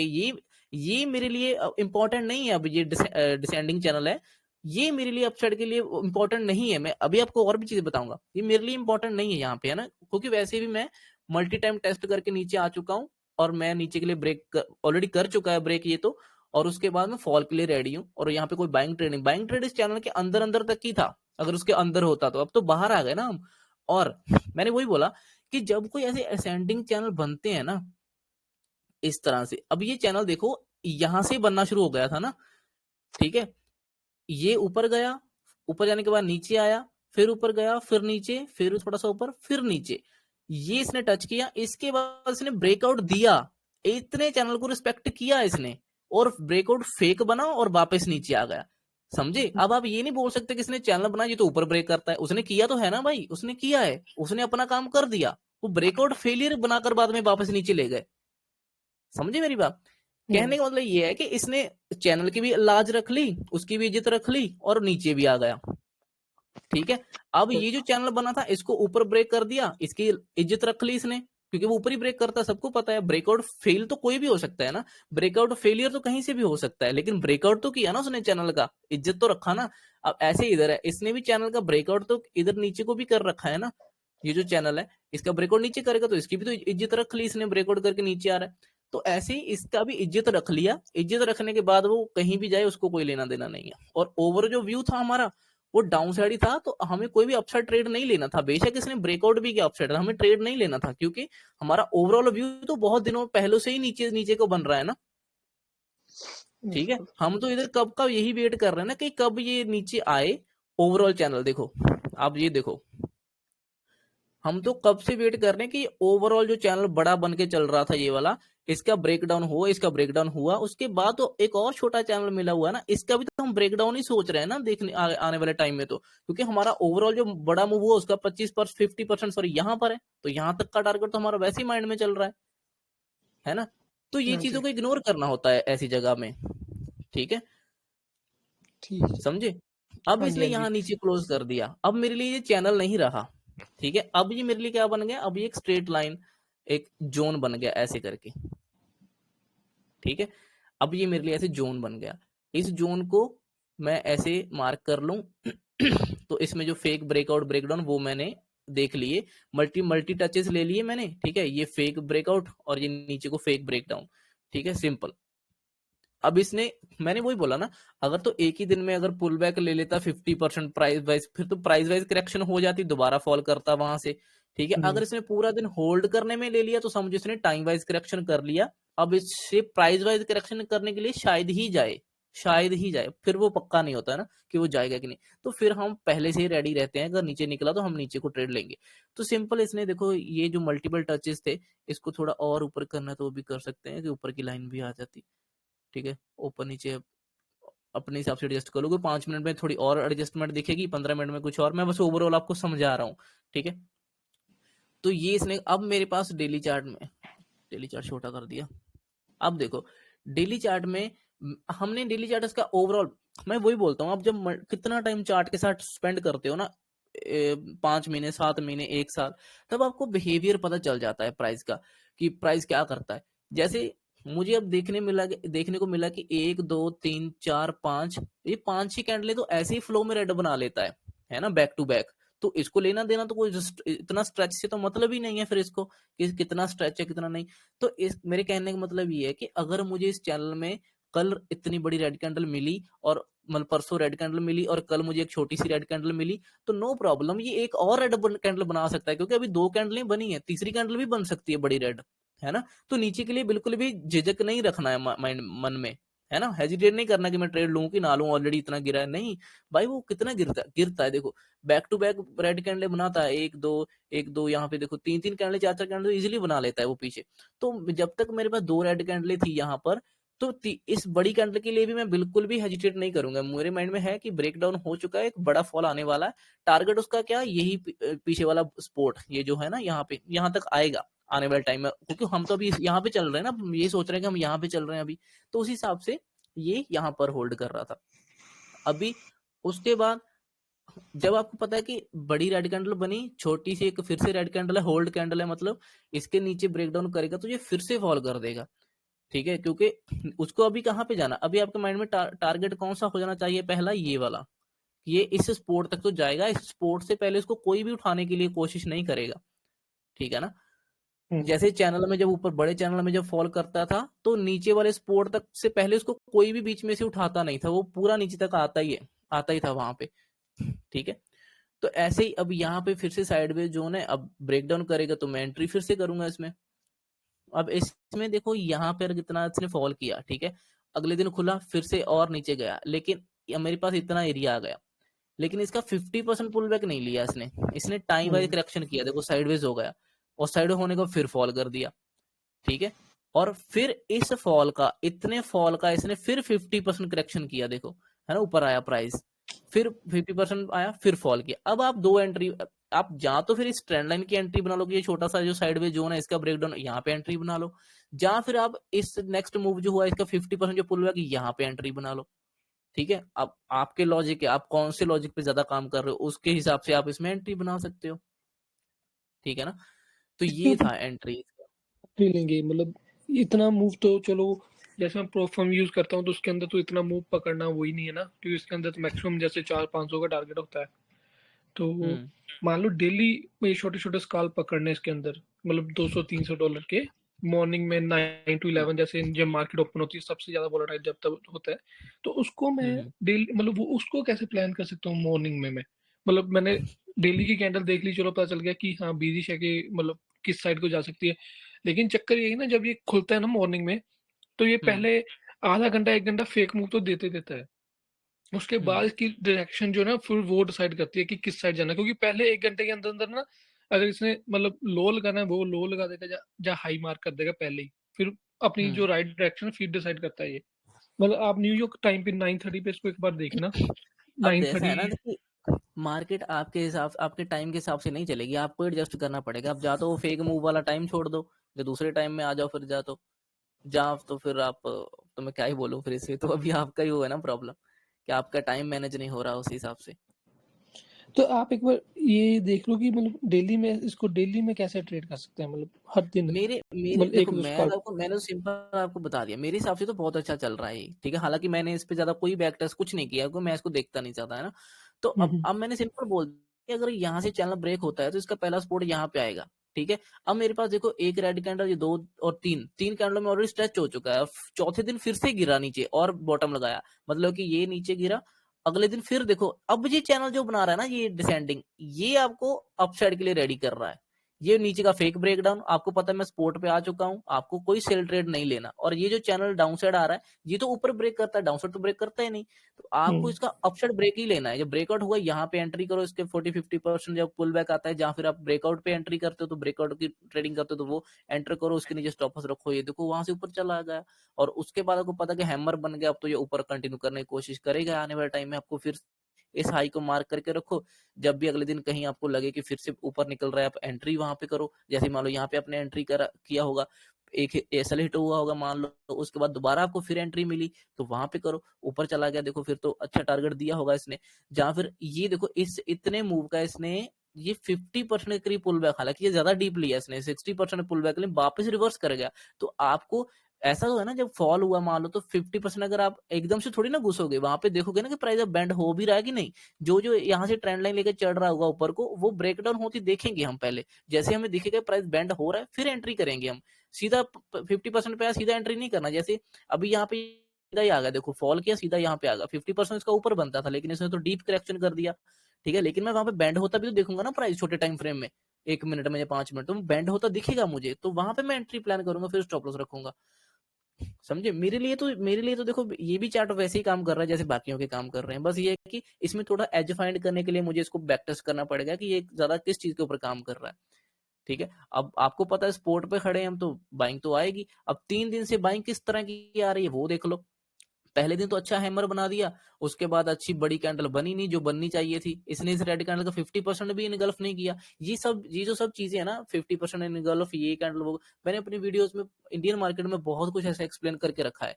तो वही चीजें यहाँ पे मैं बोल रहा हूँ कि हैमर अच्छा बना है यहाँ पे नीचे स्पोर्ट से, है ना, लेकिन अगली कैंडल को अच्छा खासा ग्रीन बनना चाहिए था। इसने इस रेड का 50% भी इनगल्फ नहीं किया, 50% को भी खत्म नहीं किया, है ना। तो सेलर तो वैसे ही बैठे हैं वहां पे फिर, पुराने जो सभी है ना ऊपर से, तो ज्यादा दूर गया ही नहीं, ये थोड़ा और ऊपर तक आया, फिर से वहीं पे जहाँ पे अग्रेसिव सेलिंग आई थी यहाँ से, वहां से फिर से फॉल इसने बड़ा कर दिया।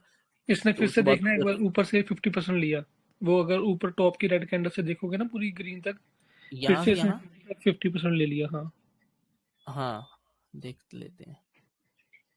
ये 50 या 61% इतना ही लेता है मोस्टली। हाँ हाँ देखते हैं। तो फिर आप उसी चीज पे काम करो ना, जब वो चीजें दिख रही हैं तो उसी चीज पे काम करो। टाइमिंग तो थोड़ी करनी पड़ेगी। देखो वही है 50-60% का जोन जो मैं ड्रॉ करता हूँ जनरली, वही चीजें हैं। देखो इसने उतने एरिया में, अरे यार मैं इधर क्यों ले रहा हूं? उतने एरिया में ही देखो ये मूव करता है। देखो ये इसका 50 और 60% का जोन था। ठीक है, ऐसे मैं येलो बॉक्स ड्रॉ कर लेता हूँ, उसके बाद मैं वेट करता हूँ कि छोटे टाइम फ्रेम में कब बेंड करता है। ठीक है, जैसे देखो ये मेरे पास जोन आ गया। अब मैं इसमें क्या करूंगा, सिंपल जिस प्राइस को लेके जो ऊपर जा रहा है उसको मार्क कर लूंगा। ये मैंने मार्क कर लिया। ठीक है, अब इसने ये जो ब्रेकआउट दिया ना, ब्रेकडाउन दिया सॉरी, ये वाला, ये ऑलरेडी देखो ऊपर से स्ट्रेच होकर आ रहा है धीरे धीरे धीरे। ये मैंने स्ट्रेच वाली चीजें बहुत सी वीडियो में एक्सप्लेन कर रखा है कि ये इसमें हम क्या करते हैं। तो ये स्ट्रेच जो था, ये ब्रेकडाउन फेल था, ये नकली ब्रेकआउट, फेक ब्रेकडाउन, ये कभी भी रिवर्स कर सकता था और इसने किया। ठीक है, जब तक ये 50% को टच नहीं करता है तब तक आपको कोई इसमें ब्रेकडाउन पे ट्रस्ट नहीं करना। ठीक है, वापस गया ऊपर, उस जोन को टच किया, एक दो बार टच किया, फिर जाकर इसने रियल फॉल जो करना था वो किया 50%। यहाँ पर एग्रेसिव लोगों ने एंटर करना था, ना कि यहाँ कहीं पे एंटर करना था, क्योंकि ये तो बड़े लोगों के कैंडले ही नहीं है ना, ये तो छोटी छोटी कैंडले हैं, तो ये तो मायने नहीं रखती फिर इतना ज्यादा। ठीक है, तो यहाँ पे एंट्री थे इसका, ये जैसे सिंपल देखो सिंपल चीजें। अभी इसने मूव दिया हाँ ना, वो स्ट्रेट लाइन में हाँ नीचे गिर गया, तो ये कभी कभी एंट्री का चांस नहीं देता। तो मैं क्या करता हूँ कि 0.618 पे एंट्री करके ना अपना स्टॉप लॉस 0.786 पे रख देता हूँ, क्योंकि मुझे पता है मोस्टली इसने जब रिटर्न होना ना 618 से जाता है, लेकिन फेक थोड़ा सा ऊपर फेक देके ना 0.786 के पास फिर जाता है ये। नहीं एंट्री तो वैसे ठीक ठाक दिया है अगर देखा जाए तो। 1 मिनट में आपको दिखाऊं तो देखो इसने क्या किया कि यहाँ पे जो इस जोन में पहले तो उस जोन में आने का उसका तरीका क्या है वो देखो। ये जो पहले तरीके से आया, ये चैनल पे मुझे इतना भरोसा है नहीं, मतलब वहां यहाँ पे इस जगह पे, क्योंकि देखो अगर इस मान लो इस चैनल को मैं हटा भी दूं, अब ये देखो ना, ये चैनल के अपर से ब्रेक करके नीचे आया और ये वन वे स्ट्रेच हो रहा है, ये वन वे आ रहा है, ये ट्रेंड लाइन जो बना रहा है ये कभी भी ब्रेक करेगा फिर से अपसाइड के लिए, क्योंकि इसको इस तरह से नहीं आना है। या तो अग्रेसिवली कैंडल सीधा बनाकर नीचे आता जैसे यहाँ पे बनी है, फिर तो दिखता भी है कि हाँ बड़े लोगों की एंट्री हो रही है। यहाँ पे ये बड़े लोग थोड़ी है, ये आप देखो खुद ही देखो, ये कहीं भी बड़ी क्वांटिटी की एंट्री नहीं है ये, तो इस पे ट्रस्ट नहीं करना पहली बात तो। ठीक है, जब तक अच्छा दूसरी बात ये है कि इसमें आप ये देखो कि वन वे गया, इसने वन वे टच किया, वन वे नीचे आना शुरू कर दिया। ठीक है, ज्यादा दूर नहीं गया, तो ऐसे में मैं ट्रस्ट नहीं करता हूँ, ऐसी जगह पे एंट्री नहीं कर। अगर मैं कर भी लेता हूँ तो स्टॉप लॉस रख लेता हूँ सिंपल, अगर हिट हो गया तो ठीक है। उसके बाद नीचे आया, उसके बाद देखो दोबारा ऊपर गया, फिर इसने फेक ब्रेकआउट दिखाया, फिर जो बड़ी कैंडल बनी ना रेड वाली यहाँ पे, ये कैंडल मुझे बताती है कि हाँ अब कोई इसमें एंटर हो रहा है, अब आपको एंटर करना चाहिए। तो आपको यहाँ पर इस कैंडल के क्लोजिंग के बाद यहाँ पे एंटर करना चाहिए। कोई अब मुझे लोगों का दिखने लग गया कि हाँ अब कुछ इसमें हुआ हलचल। ये कैंडलें तो कुछ भी नहीं है अगर छोटी छोटी देखो तो, इनमें तो कहीं बड़े लोग दिख ही नहीं रहे, है ना। तो यहाँ कहीं फिर ऐसे स्टॉप लॉस हो सकता है। 50% पे एंट्री हमने किया, उसके ऊपर का स्टॉप लॉस रखा, और इसके आगे 1:2-3 जो भी आप टारगेट रखते हो उस हिसाब से आप प्लान कर सकते हो, है ना। तो इस तरह का ये मूव है देखो। तो ज्यादातर लोग ऐसे में फंस जाते हैं। मैं ये बोलता हूँ कि गोल्ड और बिटकॉइन में भी ऐसा होता है कि लोग ना ऐसे जब प्राइस हिट करने आता है उस एरिया में, लोग ऐसे में एंटर कर जाते हैं। ऐसे में एंटर करोगे तो आप नहीं उसको लंबा होल्ड नहीं कर पाओगे, क्योंकि ये तो बड़े लोगों की एंट्री नहीं है ना, ये तो छोटे छोटे लोग हैं, ये कभी भी रिवर्स कर देगा ये। या तो इतना निकाल लो। अब मेरा क्या होता है कि मेरे ट्रेडिंग जो स्टाइल है ना, अगर मुझे पता है ना कि मार्केट को 1000 पॉइंट गिरना, मान लो यहाँ से 1000 पॉइंट मार्केट को गिरना, ठीक है, मैं कभी भी इस 100 पॉइंट 150 पॉइंट है ना या 200 पॉइंट लेने के लिए नहीं बैठता हूँ। मुझे मैं सेटिस्फाई नहीं होता हूँ। मुझे होता है कि जब मुझे डेली चार्ट में दिख रहा है कि ये डेली चार्ट में इस चैनल के टॉप पर हमने रेड कैंडल बना दी, जो मुझे दिख रहा है, तो मुझे पता है भी कल बड़ी कैंडल एक बनेगी जो 1000 पॉइंट की, तो मैं क्यों ना उसमें से 700-800 पॉइंट तो मैं पकड़ूं ना कम से कम। फिर तो मैं सेटिस्फाई भी हूँ उससे कि हाँ इस पूरी कैंडल मैंने वो अच्छा खासा जब मेरे माइंड में क्लियर है कि ऊपर टॉप से गिरेगा और नीचे बॉटम तक आएगा, है ना, और उसे तो 1000 पॉइंट का अगर वो मूव मुझे दिख रहा है तो मैं कम से कम उसमें 700-800 पॉइंट तो पकड़ूं। ठीक है, हालांकि देखने में ज्यादा लगते हैं सुनने में भी, बट मेरा यही माइंडसेट है। मैं 100-150 पॉइंट के लिए मैं मतलब स्कैल्पिंग नहीं करता हूँ, छोटे छोटे ट्रेड में नहीं करता हूँ ज्यादा। मेरे माइंड में यही होता है कि अगर कोई बड़ी कैंडल बनने वाली है उसका आधा या उससे ज्यादा तो मैं कैप्चर करूँ कम से कम। ठीक है, उसमें छोटा छोटा पकड़ने में मुझे वो नहीं होता, क्योंकि उसमें मेरा दिमाग बहुत खराब होता है, फिर दिमाग बहुत लगाना पड़ता है, लंबा टाइम स्क्रीन के सामने बैठना पड़ता है। तो ये सीन है, तो मेरे थोड़े बड़े टारगेट पकड़ने का ही माइंड सेट रहता है। अब गोल्ड में भी सिंपल अगर 3 पिप्स का मैं ऐसा ले रहा हूँ तो मेरे माइंड में होता है कि 8-10 पिप्स तो मैं कम से कम इसमें 10 पिप्स तो मैं बुक करूँ, 9 या 10 पिप्स बुक करूँ कम से कम। उससे कम मैं ज्यादा सोचता नहीं हूँ उसमें। नहीं बिल्कुल 1 to 3 तो होना ही चाहिए मिनिमम अगर हाँ, ट्रेड करनी है तो। हाँ, तो मैं थोड़ा ना तभी 1 to 3 भी नहीं, 1 to 3 भी मैं नहीं बोल रहा हूँ, मैं ये बोल रहा हूँ कि अगर मुझे कैंडल दिख रही है ना कि इतनी बड़ी बनेगी, तो हम्म, जैसे डेली चार्ट में अगर मुझे पता है इतनी बड़ी कैंडल बनेगी, तो कैंडल का मुझे होता है कि उसका 60-70% तो मैं लूं कम से कम। उससे कम मैं सेटिस्फाई नहीं होता हूँ, मुझे वो अच्छा नहीं लगता उससे कम पकड़ने में, क्योंकि वो छोटा छोटा होता है, उतना तो स्टॉप लॉस में चला जाएगा।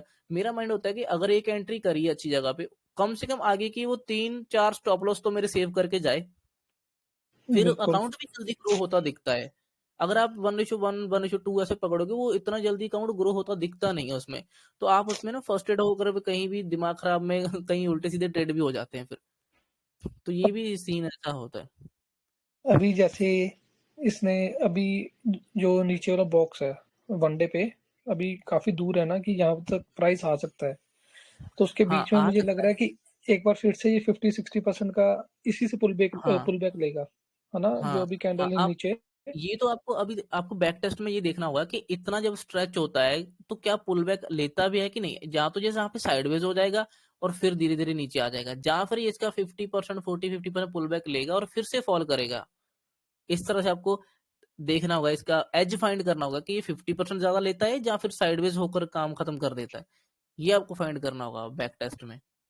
ठीक है, कोई नहीं, इसको भी ध्यान दे। हाँ, क्योंकि मैं तो ओवरऑल जो व्यू होता है ना, 1 डे से ओवरऑल व्यू अपना लेके चलता हूँ। उसी के बेसिस फिर मैं 5 मिनट 15 मिनट में जो भी एंट्री सब उसमें देखना शुरू करता हूँ फिर। जैसे मैंने अभी आपको 1-2 ट्रेड एक्सप्लेन किए ही हैं। नहीं नहीं, बहुत सही इस है तरह आपका इधर। ये सब चीजें ऐसे मिलाकर फिर ही एक अच्छा रिजल्ट निकलता है। आप फंडेड अकाउंट यूज कर रहे बोल रहे, कौन सा फंडेड अकाउंट यूज कर रहे हो? मेरा एपेक्स अच्छा, ठीक है, ट्रेडो वेट, ओके, ओके। उसके उनकी ना वो बहुत रिक्वायरमेंट्स, मतलब आपकी जो डेली की ट्रेड्स है ना हम्म, कंसिस्टेंस में उसमें होनी चाहिए। मतलब जैसे आपने मान लो आज 300 का प्रॉफिट लिया, कंसिस्टेंसी रूल होना। कल भी 300-400 का होना चाहिए। अगर आपने एक दिन में 600-700 ले लिया ना, तो फिर 90 दिन बाद पे आउट देते हैं, और उसके बीच में अगर आपका अकाउंट ब्लो आउट हो गया तो कुछ भी नहीं मिलेगा। ये तो फिर दिक्कत ही है ना, ये तो फिर क्या ही फायदा है? बंदे को बड़ा ट्रेड दिख रहा है, आपको इतनी बड़ी कैंडल दिख रही है, मान लो आपको समझ आ रही, तो आप पकड़ोगे ना उसको, तो छोड़ोगे थोड़ी। यही इनका चक्कर है बस, जितने प्रो फर्म्स है। और पर्सनल में इसका करने के लिए 500 का तो मिनिमम वही है, एक इसका कॉन्ट्रैक्ट $500 का। भैया रिकॉर्डिंग कर रहे हो ना? हाँ, हाँ, रिकॉर्डिंग हो कर रहा हूँ, डाल दूंगा मैं यूट्यूब पर ही। तो आप किसी भी तो ऐसी चीज को आइडेंटिफाई करो अच्छे से, फिर आपको उसके एज फाइंड करो पहले तो, कि वो किस चीज के ऊपर ज्यादा काम कर रहा है, फिर आपको सब दिखने लगेगा। मुश्किल तो नहीं है चार्ट, जैसे अभी हम देख रहे हैं, इतना नहीं, मुश्किल चार्ट तो तो इसका बहुत ब्यूटीफुल है ने, मतलब प्राइस एक्शन तो बहुत सही है इसके अंदर। नहीं। नैसडैक तभी तुम्हें मतलब सही लगता है यही चार्ट, और एक चार्ट पे फोकस करो, सही है, आपको मतलब काफी कुछ पता चलता है। हम्म, ये लेकिन तो है, चक्कर बस वही है ना, इस प्रो एक। फर्म हाँ, और वो अकाउंट बहुत जल्दी डीएक्टिवेट करते हैं अगर आपने एक भी रूल नहीं फॉलो किया। उनका तो और वो तो ये भी थोड़ा है, अगर ये ज़्यादा वोलाटाइल हो तो वो मार्जिन इंक्रीज कर देते हैं कि फिर बोल देते हैं कि ट्रेड लेनी नहीं है अगर वोलाटाइल ज़्यादा है तो। फिर वो बोलते हैं कि आप मतलब उनकी नज़र में ऐसा होता है ना कि आप मतलब अच्छे ट्रेडर नहीं है अगर आप मतलब डेली का कंसिस्टेंट नहीं है। अच्छा। पता नहीं ऐसा ही है उनका कुछ एक जितने और कोई प्रोफॉर्म तो देखे। प्रोफॉर्म देख लो ना, कोई और नहीं है अच्छी है वाली? मैं अभी एक मैंने सुनी है लेकिन उसका वो उस पे चलती नहीं, जो मेरे पास वो है ना निंजा ट्रेडर। जैसे आप तो अच्छा, ट्रेडिंग भी यूज करते हो, मेरे पास निंजा ट्रेडर है, उसके ऊपर ये भी चक्कर है ना, कहीं चलती कहीं नहीं चलती। ठीक है ठीक है। तो देखो फिर कैसे होता है, और भी बहुत सी होंगी जो भी चलती है, उस हिसाब से देखो ना। हाँ आप नहीं तो फिर मैं एक्सनेस नहीं ट्रेडिंग व्यू चलाते? पे आऊंगा। एक्सनेस चलाओ। आप इंडिया में हो कि बाहर हो इंडिया से? नहीं नहीं, मैं कनाडा में भाई। तो फिर आप एक्सनेस देखो ना। एक्सनेस देखा था लेकिन उन्होंने मना किया कि वो कनाडा में है ही नहीं। मैंने उसका लॉगिन करने की कोशिश की, ऊपर ही उनके लिखा है नॉट फॉर कैनेडियन पीपल। अच्छा, ऐसा भी है। और अमेरिकन के लिए तो मैंने सुना है देखा है लेकिन। नहीं वो अगर अमेरिकन के लिए तो कनाडा पे लिए भी सेम ही होगा, क्योंकि नॉर्थ अमेरिका मतलब हम्म पूरा आ जाता ना हमारा हम्म एरिया। हम्म, हम्म, सही है, ठीक है, फिर तो क्या ही कर सकते हैं। उसमें तो ये एक्सनेस बहुत में तो चलता ठीक है, उसमें कोई ज्यादा लेना देना नहीं है। 2000 एक्स मिलता है, थोड़े से $100-200 डालोगे तो अच्छा खासा उसमें ग्रो हो सकता है। है। और कई फर्म तो ऐसी भी हैं जिसमें आप डेली का प्रॉफिट निकाल सकते हो, लेकिन वो हम्म। मेरे ख्याल से अकाउंट ही उनका एक $500 का है शायद स्टार्टिंग। वन फेस अकाउंट लेना चाहिए ना फिर तो उसका। वन फेज मतलब कि वो कैसे, कि मतलब उसमें मतलब सीधा जो पास आउट होता है।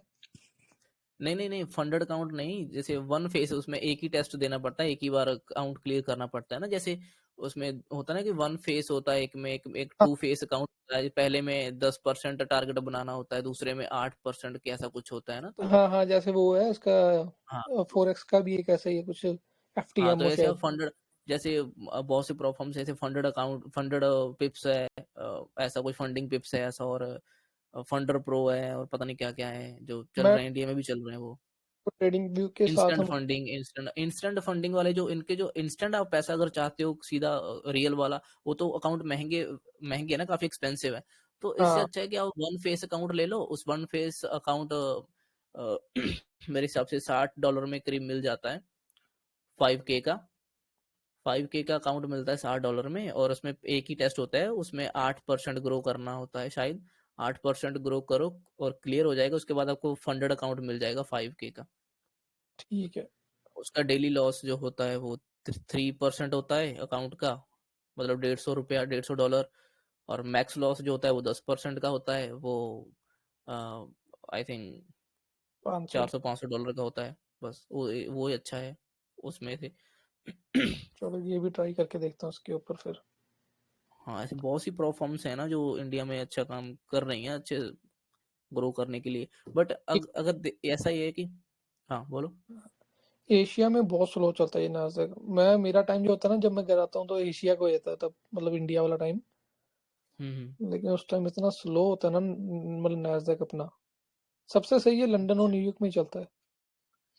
लंदन और म्यूजिक से ही, एशिया तो मतलब उसमें तो पक्का वो बस वो ही करेगा, कंसोलिडेट ही करेगा, इतना नहीं उड़ता उसके अंदर।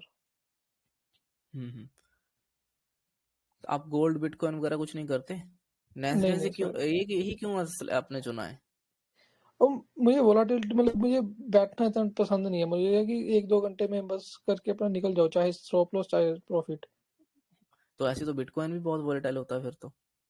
बिटकॉइन अभी मैं बहुत टाइम हो गया, मैंने देखा ही नहीं उसको, तो अभी समझने में टाइम लगा। मुझे पता नहीं नैस्डैक की क्यों पसंद है। ईएस भी ऐसे तो ईएस सबसे बेस्ट है, जो मतलब नया न्यू न्यू ट्रेडर के लिए ईएस सही है। वो स्लो हम्म है लेकिन उसके अंदर हम्म। $1.50 का है, तो उसमें 3 पॉइंट लो या 4 पॉइंट लो बस। अच्छा लेकिन अच्छा। वो इतना वोलाटाइल नहीं है जितना ये है। हम्म। सही है, फिर तो जहाँ पे भी सही लगता है वो वहाँ पे ही सही है। आप एक बार इसको करके देखना, आपको यही पसंद आएगा फिर। मैं तो, मेरा तो इसमें इनसे हो जाता है, गोल्ड बिटकॉइन से हो जाता है। मैं तो इनमें से भी एक ही चूज करना चाहता हूँ। बट अभी दोनों में चूज कर नहीं पा रहा, डिसाइड नहीं कर पा रहा किसको रखूं। दोनों ही बहुत अच्छा काम कर रहे हैं पर नाज़ फिलहाल। ट्राई, ये दोनों छोड़ दोगे? देखेंगे कभी इन फ्यूचर ट्राई क्योंकि करेंगे तो। आपकी प्राइस एक्शन आपको बहुत सही आती है, आपकी मतलब काफी वर्क करेगी वहां पे। देखेंगे। इसमें मेरा तो गोल्ड में बहुत अच्छा रिजल्ट आ रहा है, गोल्ड का आपका बहुत टाइम ही जोन अच्छा क्या है ग्रोथ। भाई? आपका क्या टाइम हुआ वहां पे अभी? अभी इधर हुआ है, एक मिनट,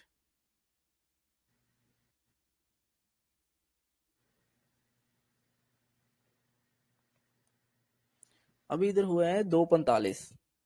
दोपहर के ना? हाँ दोपहर के। 2:45 मेरे इधर है अभी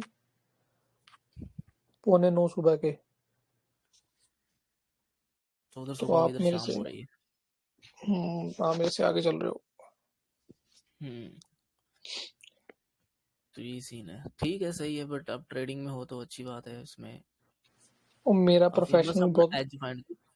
हाँ गलत है ना, तो उसके साथ में ट्रेडिंग मैं बहुत मुश्किल से मतलब सीख रहा हूँ।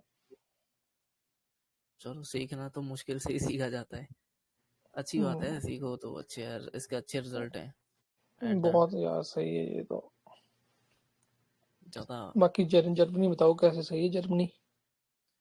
हाँ हाँ, जर्नी तो बहुत इंटरेस्टिंग है।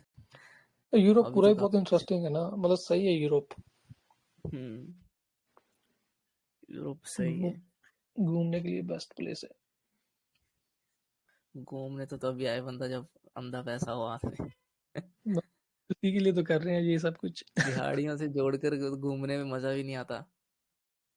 बस आपकी यही तो हाल है। वही तो। बट उसी के लिए सही है कर रहे हैं ये आप। सब कुछ। ये जो अगर एक्सएनएस चल रहा है तो वो भी ट्राई करना, वो अच्छा है एक्सएनएस भी, क्योंकि अगर आप फंडेड अकाउंट भी लेते हो 5,000 का, 5K का, तो उसमें भी जो मैक्स लॉस है वो $150 ही देते हैं। एक दिन में आप $150 का ही लॉस कर सकते हो, जो कि 3% है। मतलब इससे कम ही करना, अगर इससे ज्यादा 150 कर दिया, इससे ज्यादा कर दिया तो अकाउंट खत्म कर देते हैं वो। तो ओके। इससे अच्छा है कि $150 आप एक्सएनएस में डाल लो सीधा, रियल मनी है ना। तो ठीक है। वैसे भी तो आप 150 से ज्यादा लॉस ही नहीं करना है, ठीक है, एक दिन में। क्या मतलब, एक दिन में 150 का ट्रेड तो नहीं लेने जाओगे आप, एक दिन में $15 या $20 तक की रिस्क रखोगे शुरू में, है ना। $15 $20, तो 150 में से भी इतना ट्रेड ले सकते हो, $15 या $20 का रिस्क लो डेली का।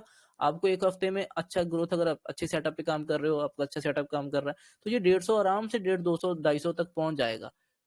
इसमें कोई वो नहीं होगा। तो इसमें क्या होगा कि एक्सएनएस में रियल मनी डालने से क्या होगा कि पूरा 150 का 150 आपके हाथ में, और वो भी कैश, वो भी रियल, मतलब कि रियल पैसा आपके हाथ में। आप चाहो तो पूरा भी उड़ा सकते हो। लेकिन इन्हों का क्या है कि इन्होंने, इनका अगर 150 टच कर दे तो ये अकाउंट ही खत्म कर देते हैं। तो मेरे हिसाब से इनको जो $60 देने हैं, वो 60 अच्छा है कि 60 और डालकर सीधा रियल में डाल लो, एक्सएनएस वाले में।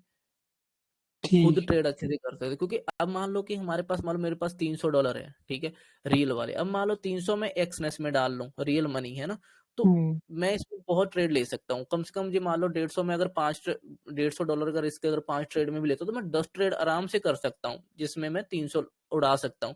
लेकिन अब मान लो इधर 5K अकाउंट जो मेरे पास है, ये मैंने $60 का लिया है, ठीक है।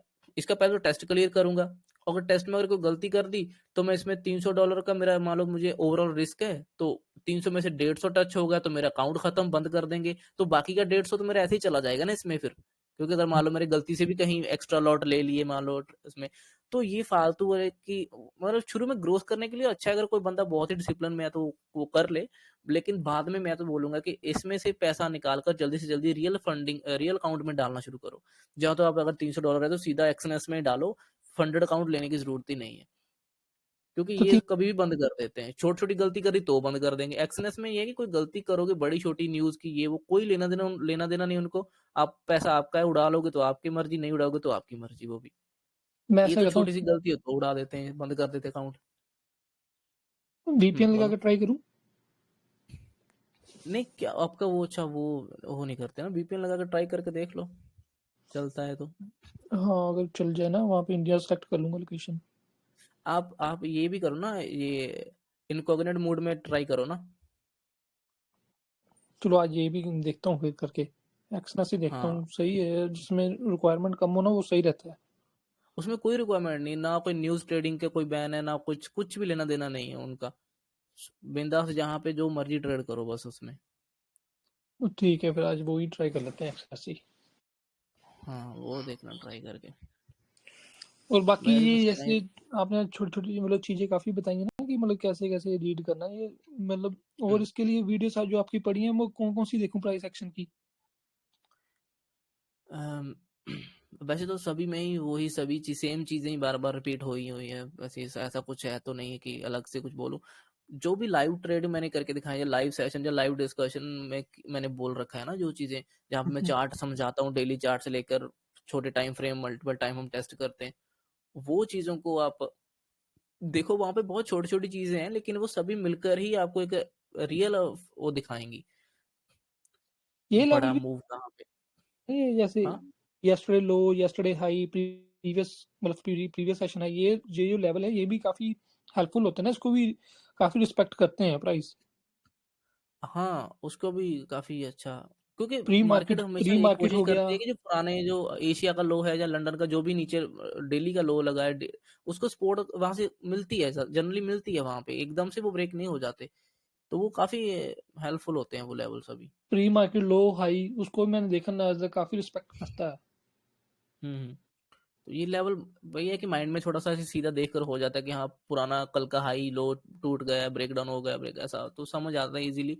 तो ज्यादा वो दिमाग खराब नहीं करता। बीच वाले लेवलों में तो मैं कुछ रखता ही नहीं हूँ। जो जैसे जो रिसेंटली जो हुआ होता है उसको, जैसे अब मान लो रिसेंट इसका लंदन का लो है, तो यही मार्क करके रखूंगा, उससे ज्यादा नहीं। उससे ज्यादा जो पीछे वाला कोई भी लो होगा पुराना, वो मार्क करता हूँ। यस्टरडे वाला जो यस्टरडे का होगा, रिसेंट का जो होगा उसका तो मैं ये करंट जो लो या हाई उस मार्क वही मार्क करके रखता हूँ। तो ये बस ये यही है। ये जैसे ये लंदन गिरा है ना, तो न्यूयॉर्क उसका हाँ ऑपोजिट करता है, मतलब मोस्टली, मतलब ये नहीं कि हर दिन ही मतलब उसका ऑपोजिट करेगा, फिर तो लोगों को ऐसे ही पता चल जाएगा इजी। मतलब मोस्टली अगर लंदन गिरेगा न्यूयॉर्क ऊपर जाएगा, एशिया बिल्कुल ही वो सिर्फ कंसोलिडेट करेगा, ऐसे मतलब ऐसे ही चलता है। ये भी काफी अच्छी है अगर किसी को पता चले कि सेशन सेशन से कैसे हाँ पता करें कैसे कम कि क्या हो होते हैं। हाँ सकता है। मैंने जो अपने बैकटेस्ट में देखा, मैंने तो ये देखा कि जो एशिया का मार्केट है ना, वो गोल्ड में या बिटकॉइन में, ये हमेशा ना शुरुआत करता है या तो ब्रेकआउट की, ब्रेकडाउन की, या कोई स्ट्रक्चर का मेन ब्रेकडाउन करता है। उसके बाद लंदन उसको कंटिन्यू करता है। कंटिन्यू करने के बाद या तो कई बार पुल बैक भी, लंदन पुल बैक लेकर फिर से फॉलो करवाता है। जो न्यूयॉर्क है वो तो हमेशा वॉलेटाइल करता है, उसका सभी उसका माँ बैन कर देता है जो भी उसने दिन में किया होता है मार्केट ने। तो ये ये थोड़ा खराब करता है। मगर इसमें न्यूयॉर्क में जो मैंने जो बैक टेस्ट किया था, उसका पूरे डाटा में जो मेरे पास रिजल्ट आया था वो यही था कि न्यूयॉर्क को ट्रेड करना नहीं है। अगर इसमें एक ही ट्रेड सक्सेसफुल होता है, वो होता है रिवर्सल का। चाहे वो हाँ नीचे को रिवर्स होना हो, चाहे मान लो एशिया भी ऊपर चला गया, लंदन भी ऊपर चला गया, ऐसे पुल बैक लेने के बाद ऊपर चला गया, तो आप समझो कि न्यूयॉर्क उसको नीचे को लेके आएगा, बाद में ऐसे ऐसे करके कुछ भी करेगा। तो मतलब वो नीचे को ट्रेड देगा एक रिवर्सल का। अगर नीचे जैसे देखो ना, 2 दिनों से नीचे लेके आ, एशिया भी नीचे लेके आया, लंदन भी नीचे लेके आया, लेकिन न्यूयॉर्क ओपन हुआ, सीधा ही महाबन करी, सभी को निकाल दिया और बाद में ये वहीं पे क्लोज हो गया। तक भी सेम यही चीज है, मतलब ये ऐसे हाँ यही है ना, अगर ये तीनों सेशन पता चल जाए ना किसी को, इसके भी ऊपर एज आ जाए, हाँ। ये बहुत सही चीज है। अब क्योंकि अब इसमें भी कल भी ये हुआ देखो। ये इसने नीचे आया, थोड़ा होल्ड किया, थोड़ा पुल बैक लिया और बाद में फॉल कर दिया। हालांकि उसको आना नीचे ही था, क्योंकि डेली चार्ट का व्यू जो था वो यही बनता था, लेकिन न्यूयॉर्क सेशन ने यहाँ पे साइडवेज कर दिया ज्यादातर, तो इसने कुछ मूव नहीं किया। हालांकि ये अच्छा खासा ऊपर लेके आता है। मैंने देखा है ये दो चीजें, या तो ये साइडवेज कर देता है, ऐसे वोलेटाइल करके साइडवेज कर देता है, या फिर ये रिवर्स करवा देता है पूरा। मैं कल भी इसमें यही देख रहा था। मैं सोच रहा था कि एक जैसे बड़ी बड़ी कैंडल, ये देखो ना कितना बड़ा ऊपर नीचे कर देता है ऐसे जल्दी में। मैं यही वेट कर रहा था कि यही जल्दी से एक ऐसे आ जाए, यहाँ कहीं तक आ जाए, तो मेरा बहुत बड़ा प्रॉफिट ये दे देता। हालांकि मैं इसमें बहुत ट्रेड करता नहीं, न्यूयॉर्क में बिल्कुल छोड़ रखा है इसको मैंने फिलहाल। तो इसको बाद में देखूंगा, क्योंकि पहले एशिया में और लंदन में अच्छा खासा थोड़ा पैसा बना लिया जाए, तो इसको बाद में देखा जाएगा आराम से। क्योंकि लोग क्या करते हैं, लोग सभी सेशन को देखना शुरू कर देते हैं, ये भी देखना, वो भी देखना, ये भी, इसमें भी ट्रेड, उसमें भी। ऐसा नहीं करना चाहिए। मैं तो कहता हम्म, हूँ सिंपल, पहले 1:2 पे आओ, ठीक है, 2 पे ट्रेड करो और थोड़ा ग्रो करो, अपनी साइकोलॉजी ग्रो करो, थोड़ा कॉन्फिडेंस आएगा। फिर इसको इंप्रूव करके 1:3 पे आ जाओ। 3 आपके लिए मोर देन इनफ है, ठीक है। अगर आप 3 के बाद भी ग्रो करना चाहते हो, तो 4 और 5 तक आओ। उससे ज्यादा नहीं। यहाँ पर आकर रुक जाओ। मैं तो कहता हूँ 3 पर आकर रुक जाना चाहिए, 1:3 पे आकर रुक जाना चाहिए कुछ टाइम। 3 पर आने के बाद ना आपका कॉन्फिडेंस तो बिल्कुल स्काई रॉकेट हो गया ना, ऊपर आपका कॉन्फिडेंस बहुत अच्छा हो गया मान लो। अब आपको क्या काम करना चाहिए, जो आप क्वांटिटी ले रहे थे ना 0.02, आपको इधर आना चाहिए, अब 0.05 पे आना चाहिए, 0.01 पे आना चाहिए, उसके बाद 1 लॉट 2 लॉट, फिर इस 1:3 वाला अब जब आपने कंफर्म कर लिया, बिल्कुल आपके माइंड में बैठ गया, आपको आराम से ट्रेड दिखते हैं, मिलते हैं, फिर आप क्वांटिटी पे काम करना शुरू करो। अब आपको क्वांटिटी बड़ा पैसा बनाकर देगी, कभी भी आपको रिस्क एंड रिवॉर्ड बड़ा पैसा नहीं देगी, क्योंकि आप इतना होल्ड नहीं कर पाओगे। 5 गुना 10 गुना 20 गुना होल्ड करना मुश्किल होता है, लेकिन 3 गुना 4 गुना होल्ड करना मुश्किल नहीं होता। तो जब आप एक कंफर्ट जोन में आ गए ना 3 गुना होल्ड करने में, अब आप क्वांटिटी पे काम करना शुरू कर दो जल्दी से बस, क्योंकि आप क्वांटिटी उतनी लेके जाओ कि आपको डेली का 50,000 1 लाख मिलने लगे, वहां तक क्वांटिटी को लेकर आओ पहले। जब क्वांटिटी आपको लगेगी कि हाँ अब मैंने क्वांटिटी अच्छी हो गई मेरी, मैं 5-10 लॉट में करने लग गया हूँ, अब मेरा डेली का 1-1.5-2 लाख बन रहा है, फिर आप उसके बाद और रिस्क रिवॉर्ड पे काम करो। क्योंकि यहाँ पर जो रिस्क एंड रिवॉर्ड होता है ना, इसका जो 3 गुना 4 गुना मेरे हिसाब से इस तरह से ये आपको ग्रो करना चाहिए, उसके बाद आपको इसकी कर्व ऐसे सीधी हो जानी चाहिए, फिर इतना मतलब कि एकदम स्पाइक नहीं इसमें देना चाहिए। जो आपकी क्वांटिटी होती है, क्वांटिटी आपने पहले 0.2 रखा होता है, तो ये ऐसे होते, उसके बाद आपको क्वांटिटी पे काम करना चाहिए, क्वांटिटी को धीरे धीरे ग्रो करना चाहिए, फिर इसकी भी एक सीधे लाइन में हो जाना चाहिए आपको, मतलब कि इनकी कर्व जो बट होती है ना मेन पहले इस टाइम में ग्रो करनी चाहिए बस।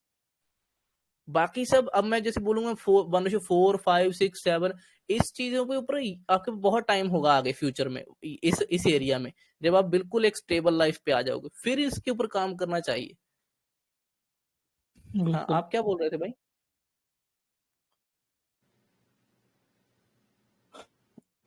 तो लोग क्या करते हैं, सीधा बड़े टारगेट लेने का सोचते हैं कि 1:5 टन ऐसा कुछ ले लूं, या सीधा बड़ी क्वांटिटी ले लूं, ऐसा करते हैं। ऐसा नहीं, पहले दोनों को छोटा छोटा शुरू करो, दोनों को पहले इन दोनों में से जो इजी होता है, जो सबसे पहले करना चाहिए। देखो क्वांटिटी तो आप पहले बढ़ा नहीं सकते है ना, क्वांटिटी अगर मान लो शुरू में ही आप $50-100 का लॉस लेने लग गए, तो आप ग्रो ही नहीं करोगे ना।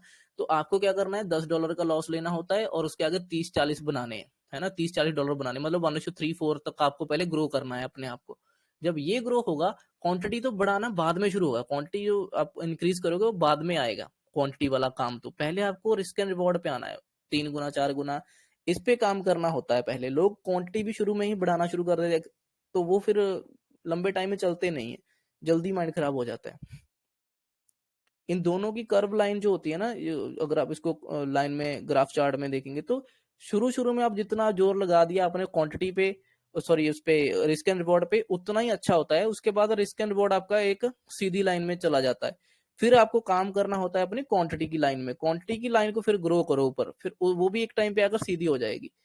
ठीक है, फिर आप दोनों जब एक सीधी लाइन में आ गई, इतने टाइम में आपकी लाइफ भी बिल्कुल स्टेबल हो जाती है, आपके पास इनफ मनी होती है सब कुछ करने के लिए, फिर आप आराम से ग्रो कर सकते हो यहाँ से। फिर आप 1:10 पे होल्ड करो, 20 पे होल्ड करो, बट चाहे आपकी क्वांटिटी जितने 100 लॉट है 1000 लॉट है, फिर वो मैटर नहीं करता, फिर आराम से चलता है सब।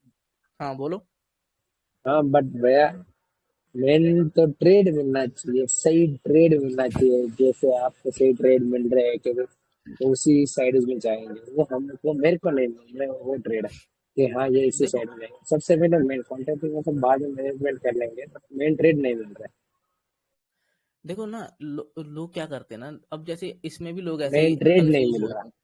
बिटकॉइन में भी कल लोग कंफ्यूज हो जाएंगे, जिन्होंने देखा कि ये ब्रेकडाउन हो गया, ठीक है, इसका 50% हो गया, पहले तो इतने जो बड़ा ऊपर की तरफ गया था इस चैनल में, इसका 50% टच किया, यहाँ पे आप मानकर चलो कि एक बाइंग तो आएगी आएगी। बाइंग आई, बाइंग आने के बाद अच्छी, ये इस दिन कैंडल बहुत बड़ी ग्रीन कैंडल दिख रही थी इस दिन, लोगों ने सोचा होगा कि अब इसमें बहुत बड़ा मूव आ जाएगा अपसाइड, मतलब बहुत बड़ा और भी, बट ऐसा नहीं है। लोग ये देखना भूल, बड़ी कैंडल के चक्कर में ये देखना भूल जाते हैं कि ये जो चैनल ब्रेकडाउन हुआ है, इसके से ब्रेकडाउन के बाद रीटेस्ट भी तो करेगा ना, रीटेस्ट करने के बाद फिर से नीचे आएगा, ये चीज देखना भूल जाते हैं लोग। तो अब ये इतनी बड़ी ग्रीन कैंडल थी पहले, ये नीचे तो कुछ भी नहीं था, इसके नीचे कुछ नहीं था, पिछली ग्रीन कैंडल बड़ी कैंडल, उसके बाद फिर ग्रीन कैंडल थी, लोग होंगे कि बहुत बड़ा ऊपर जाएगा बाइंग कर ले, बट वो नहीं किया। मैंने ये रेड लाइन ड्रॉ कर रखी थी, मैंने बोला था बहुत बार, पिछली कुछ वीडियो में बोला था कि इसके ऊपर क्लोज नहीं दे रहा, जब तक ये क्लोज नहीं देगा हम बाइंग में नहीं जाएंगे, हमारा सेलिंग का ही व्यू है। और चैनल का मैंने बोला था, चैनल का अप्पर लेवल टच हो चुका है, अब नीचे का टच होने की बारी है, तो ये ट्रेड मैंने पकड़ा, उस दिन मैं थोड़ा बिजी था, तो मैंने इसमें आधा ही पकड़ा था, आधा इसमें प्रॉफिट बुक किया, मतलब आई थिंक 1000 पॉइंट बुक किया था, लेकिन ये 2200-2500 पॉइंट गिरा था उस दिन शायद, तो मैं पूरा तो कैप्चर नहीं कर पाया क्योंकि थोड़ा बिजी की वजह से। बट इसे बहुत अच्छा मूव था, इसने नीचे का टच किया। और इस दिन भी देखो जब ये इतनी बड़ी ग्रीन कैंडल थी, उसके बाद फिर ये एक्स्ट्रा ऑर्डिनरी मूव था बहुत बड़ा। ये ऐसे एक्स्ट्रा ऑर्डिनरी मूव ना नहीं टिकते ऊपर, जो न्यूज की वजह से होते हैं इधर उधर, वो ज्यादा टाइम टिकते नहीं है। ठीक है, जैसे ये देखो कितना बड़ा मूव है, ये भी एक्स्ट्रा ऑर्डिनरी मूव है, ये नहीं टिकता है ज्यादातर, ये फिर नीचे आ गया देखो अगले दिन ही। तो ये भी मैंने यहाँ पर भी मैं यही नोटिस कर रहा था, लोग ना उतना टाइम नोटिस करते हैं, बात को माइंड में नहीं रखते। मैंने बोला था कि ये इसके ऊपर क्लोज नहीं दे रहा पिछले कितने दिनों से, है ना। तो हमने यहाँ पे सेलिंग की ट्रेड ली है, हमने बहुत अच्छा प्रॉफिट बनाया। लेकिन इस दिन लोगों ने ये रेड लाइन देखना छोड़ दिया होगा, उस दिन नहीं देखा। इस दिन भी इसने क्या किया, ऐसे गया, पूरा स्ट्रेच हुआ था, इसको रिवर्स करना था, मैं देख रहा था ये रिवर्स कर, इसने रिवर्स किया, नीचे से टच किया, 50% ऐसे टच हुआ, मैंने यहाँ पे फिर अग्रेसिव क्वांटिटी ली, बिल्कुल फॉल हुआ। बहुत ही अच्छा, बहुत ही एक्यूरेट ट्रेड था ये वाला मेरा यहाँ पे, इसमें भी बहुत अच्छा बड़ा प्रॉफिट हुआ।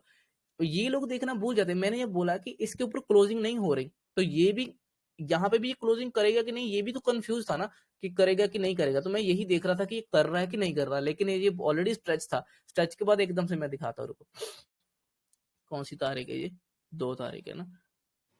ये बहुत ही इंटरेस्टिंग ट्रेड था, लोग इसको देखते नहीं। देखो मेहनत तो करनी पड़ेगी, ठीक है, अच्छी खासी, और सब चीजें माइंड में रखनी पड़ेगी। ये देखो, ये था वो मूव, आप देखो ये रिवर्स, अच्छा 15 मिनट का, मैं 1 मिनट का दिखाता हूँ।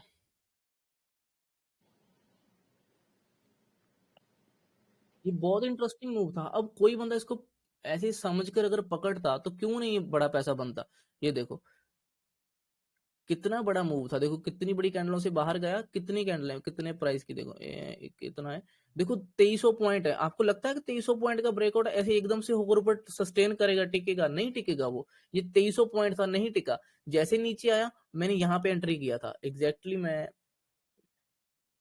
यहाँ कहीं मैंने एंट्री किया था, यहाँ पे मेरी कुछ क्वांटिटी ऐड हुई थी और कुछ क्वांटिटी यहाँ पर ऐड हुई थी मेरी, क्योंकि मुझे दिख रहा था कि ये हेड एंड शोल्डर दिखाएगा ऐसे छोटा सा इधर। 1 मिनट, थोड़ा सा इसको ना और करता हूँ। मुझे दिख गया था कि ये ना हेड एंड शोल्डर दिखाने की कोशिश करेगा, एक साइड इस साइड शोल्डर होगा, ये इसका हेड बन सकता है, और ये इस साइड का शोल्डर होगा। शोल्डर बिल्कुल सेम लेवल पे आ रहे थे, तो मैंने यहाँ पे भी एंट्री कर लिया था कुछ इसमें। और ये 2 रेड कैंडलें जो बनी थी, ये जो 2 रेड कैंडलें बनी थी, इसका भी ये 50% के करीब था। तो मेरे पास मल्टीपल मतलब वे थे, मैं मल्टीपल चीजें थी, मैं जिसके कॉन्फिडेंस था, जिसके ऊपर मैं एंट्री कर रहा था इसमें, मैंने यहाँ पे एंट्री किया। ठीक है, उसके बाद ये नीचे आया, इसने ये ब्रेक ऑफ स्ट्रक्चर किया, जो मैंने अभी सिखाया ना कि ब्रेक ऑफ स्ट्रक्चर होना चाहिए ट्रेंड लाइन पे नीचे। मुझे पता है कि ऐसे नीचे नहीं जाएगा, लेकिन यहाँ पे एंट्री दोबारा मिलेगी कि नहीं, ये भी मुझे डाउट था, इसलिए मैंने यहाँ पे एंट्री कर लिया। इसने दोबारा ब्रेकआउट किया, बाहर आया, ब्रेक ऑफ स्ट्रक्चर किया इस ट्रेंड लाइन का। तो यहाँ पर इसका 50% अगर ऐसे निकाल के देखेंगे तो यहाँ पर भी कुछ ना कुछ दिखेगा। तो मैंने यहाँ पर भी एंट्री किया, मुझे था कि ये नहीं क्लोज करेगा ऊपर, और ये वन वे ही 1000-2000 पॉइंट नीचे आ गया। इसने भी यहाँ पर भी बहुत बड़ा पैसा दिया। मल्टीपल चीजें होती हैं, वही सेम चीजें बार बार रिपीट होती हैं, लेकिन आपको दिमाग में रखनी होती है। देखो 2000 पॉइंट का फॉल था, बहुत बड़ा और उसके बाद वो नीचे आता गया, तो ये बहुत अच्छा प्रॉफिट था इसमें भी। अब लोग इतनी चीजें याद नहीं रखते, पता नहीं, मैं तो सब कुछ बता के रखा है मैंने, तो फिर भी याद नहीं रखते। अब यहाँ पर भी जो ये ट्रेड था, ये भी देखो, ये चैनल में चल रहा था, 1 बार टेस्ट हुआ था, 2 बार टेस्ट हुआ, 3 बार, ये 4 बार, ठीक है, 5 बार। तो उसके बाद ये वन वे ऊपर गया, ब्रेक करने की कोशिश था, नहीं कर सकता था ब्रेक। ये मैंने ये एग्जैक्टली यहाँ पे ट्रेड दिया था, बिल्कुल पॉइंट पे दिया था कि ये नहीं ब्रेक कर रहा। मैंने यहाँ पर भी कुछ क्वांटिटी ऐड थी मेरी, मैं ऐड कर रहा था यहाँ पे। इसने फिर टॉप लगाने की कोशिश करी, मैंने फिर क्वांटिटी ऐड करी। मैंने इसमें 1 मिनट भी मैं डरा नहीं कि इसको मैं क्यों ऐड कर रहा हूँ, क्योंकि ये तो ऊपर ब्रेक कर रहा है। वो मुझे दिख रहा था कि अपसाइड जिस तरह से आया ये नहीं टिकेगा, कम से कम इतने अप मूव का 50% तो मूव करेगा। तो मेरा पहला टारगेट ही उतना था। तो एकदम से इसने फॉल किया, 5 मिनट भी नहीं लगा इसने टारगेट की। यहाँ कहीं मैंने इसका प्रॉफिट बुक कर लिया था, यहाँ कहीं, क्योंकि थोड़ा मैं बाहर था और बिजी था। तो ये बहुत अच्छा ट्रेड था, ठीक है। हालांकि उसके बाद और भी फॉल, अब ये क्यों नीचे आया, मैं नीचे का भी पकड़ता अगर मैं स्क्रीन के सामने होता। क्यों? क्योंकि मुझे पता है जिस तरह से ये गया था ना इस चैनल में, ऊपर की साइड, इसका बॉटम से लेकर चैनल के इसके टॉप तक इसका 50% करेक्शन होना बाकी था। यहाँ कहीं तक का मेरा आराम से टारगेट में पकड़ता इसमें, यहाँ तक, क्योंकि इसका 50% यहाँ पे आके बनना था, ठीक है ना। तो उसके बाद भी जब नीचे आया, तो फिर इतने मूव का 50% टच हुआ। यहाँ पे मैंने फिर से सेलिंग की एंट्री बताया था, मैंने एक्सप्लेन भी किया था, और ये भी बहुत अच्छा था। हालांकि न्यूज़ सेशन में मैं ट्रेड करता नहीं, क्योंकि मेरा दिन में प्रॉफिट अच्छा बन गया। तो अगर आप देखोगे तो इतने बड़े फॉल का ये 50% था। यहाँ पे हर जगह पे आपको सेलिंग का एंट्री लेना था, आपको अच्छा टारगेट यहाँ तक मिल चुका, उसके बाद आपको कुछ नहीं करना था, बंद कर देना था बस। सिंपल चीजें थी ये भी, वही चीजें बार बार घूमती हैं। चलो कोई नहीं, फिर डिस्कस करेंगे कभी जब टाइम मिलेगा। आई होप इतनी चीजें आपको कहीं ना कहीं कुछ हेल्प करेंगी सीखने में। बड़े बड़े नहीं भाई, बहुत हेल्प करेंगे ये। मैं इसको डाल देना, एक बार मैं इसकी रिकॉर्डिंग फिर से देखूंगा और मैं चार्ट पे अप्लाई करूंगा इसको डायरेक्ट। हाँ ये सब चीजें आप करना, ठीक है। जो भी अब डाउट होगा फिर लिख कर उसके बाद भी डालना, ग्रुप में डाल देना, फिर मैं वहां पे रीड करके सुनकर या कुछ भी फिर मैं उसका रिप्लाई कर दूंगा ना, ठीक है। जिससे आपको कुछ और हेल्प हो सके। और जब भी टाइम लगे ऐसे कर दिया करेंगे लाइव कभी कभी। हाँ देखते हैं, थोड़ा थोड़ा फ्री हो रहा हूँ थोड़ा टाइम में, तो फिर थोड़ा थोड़ा धीरे धीरे इस पे आएंगे अभी। चलो ठीक है, okay, see you, bye bye, thank you. Take care, okay.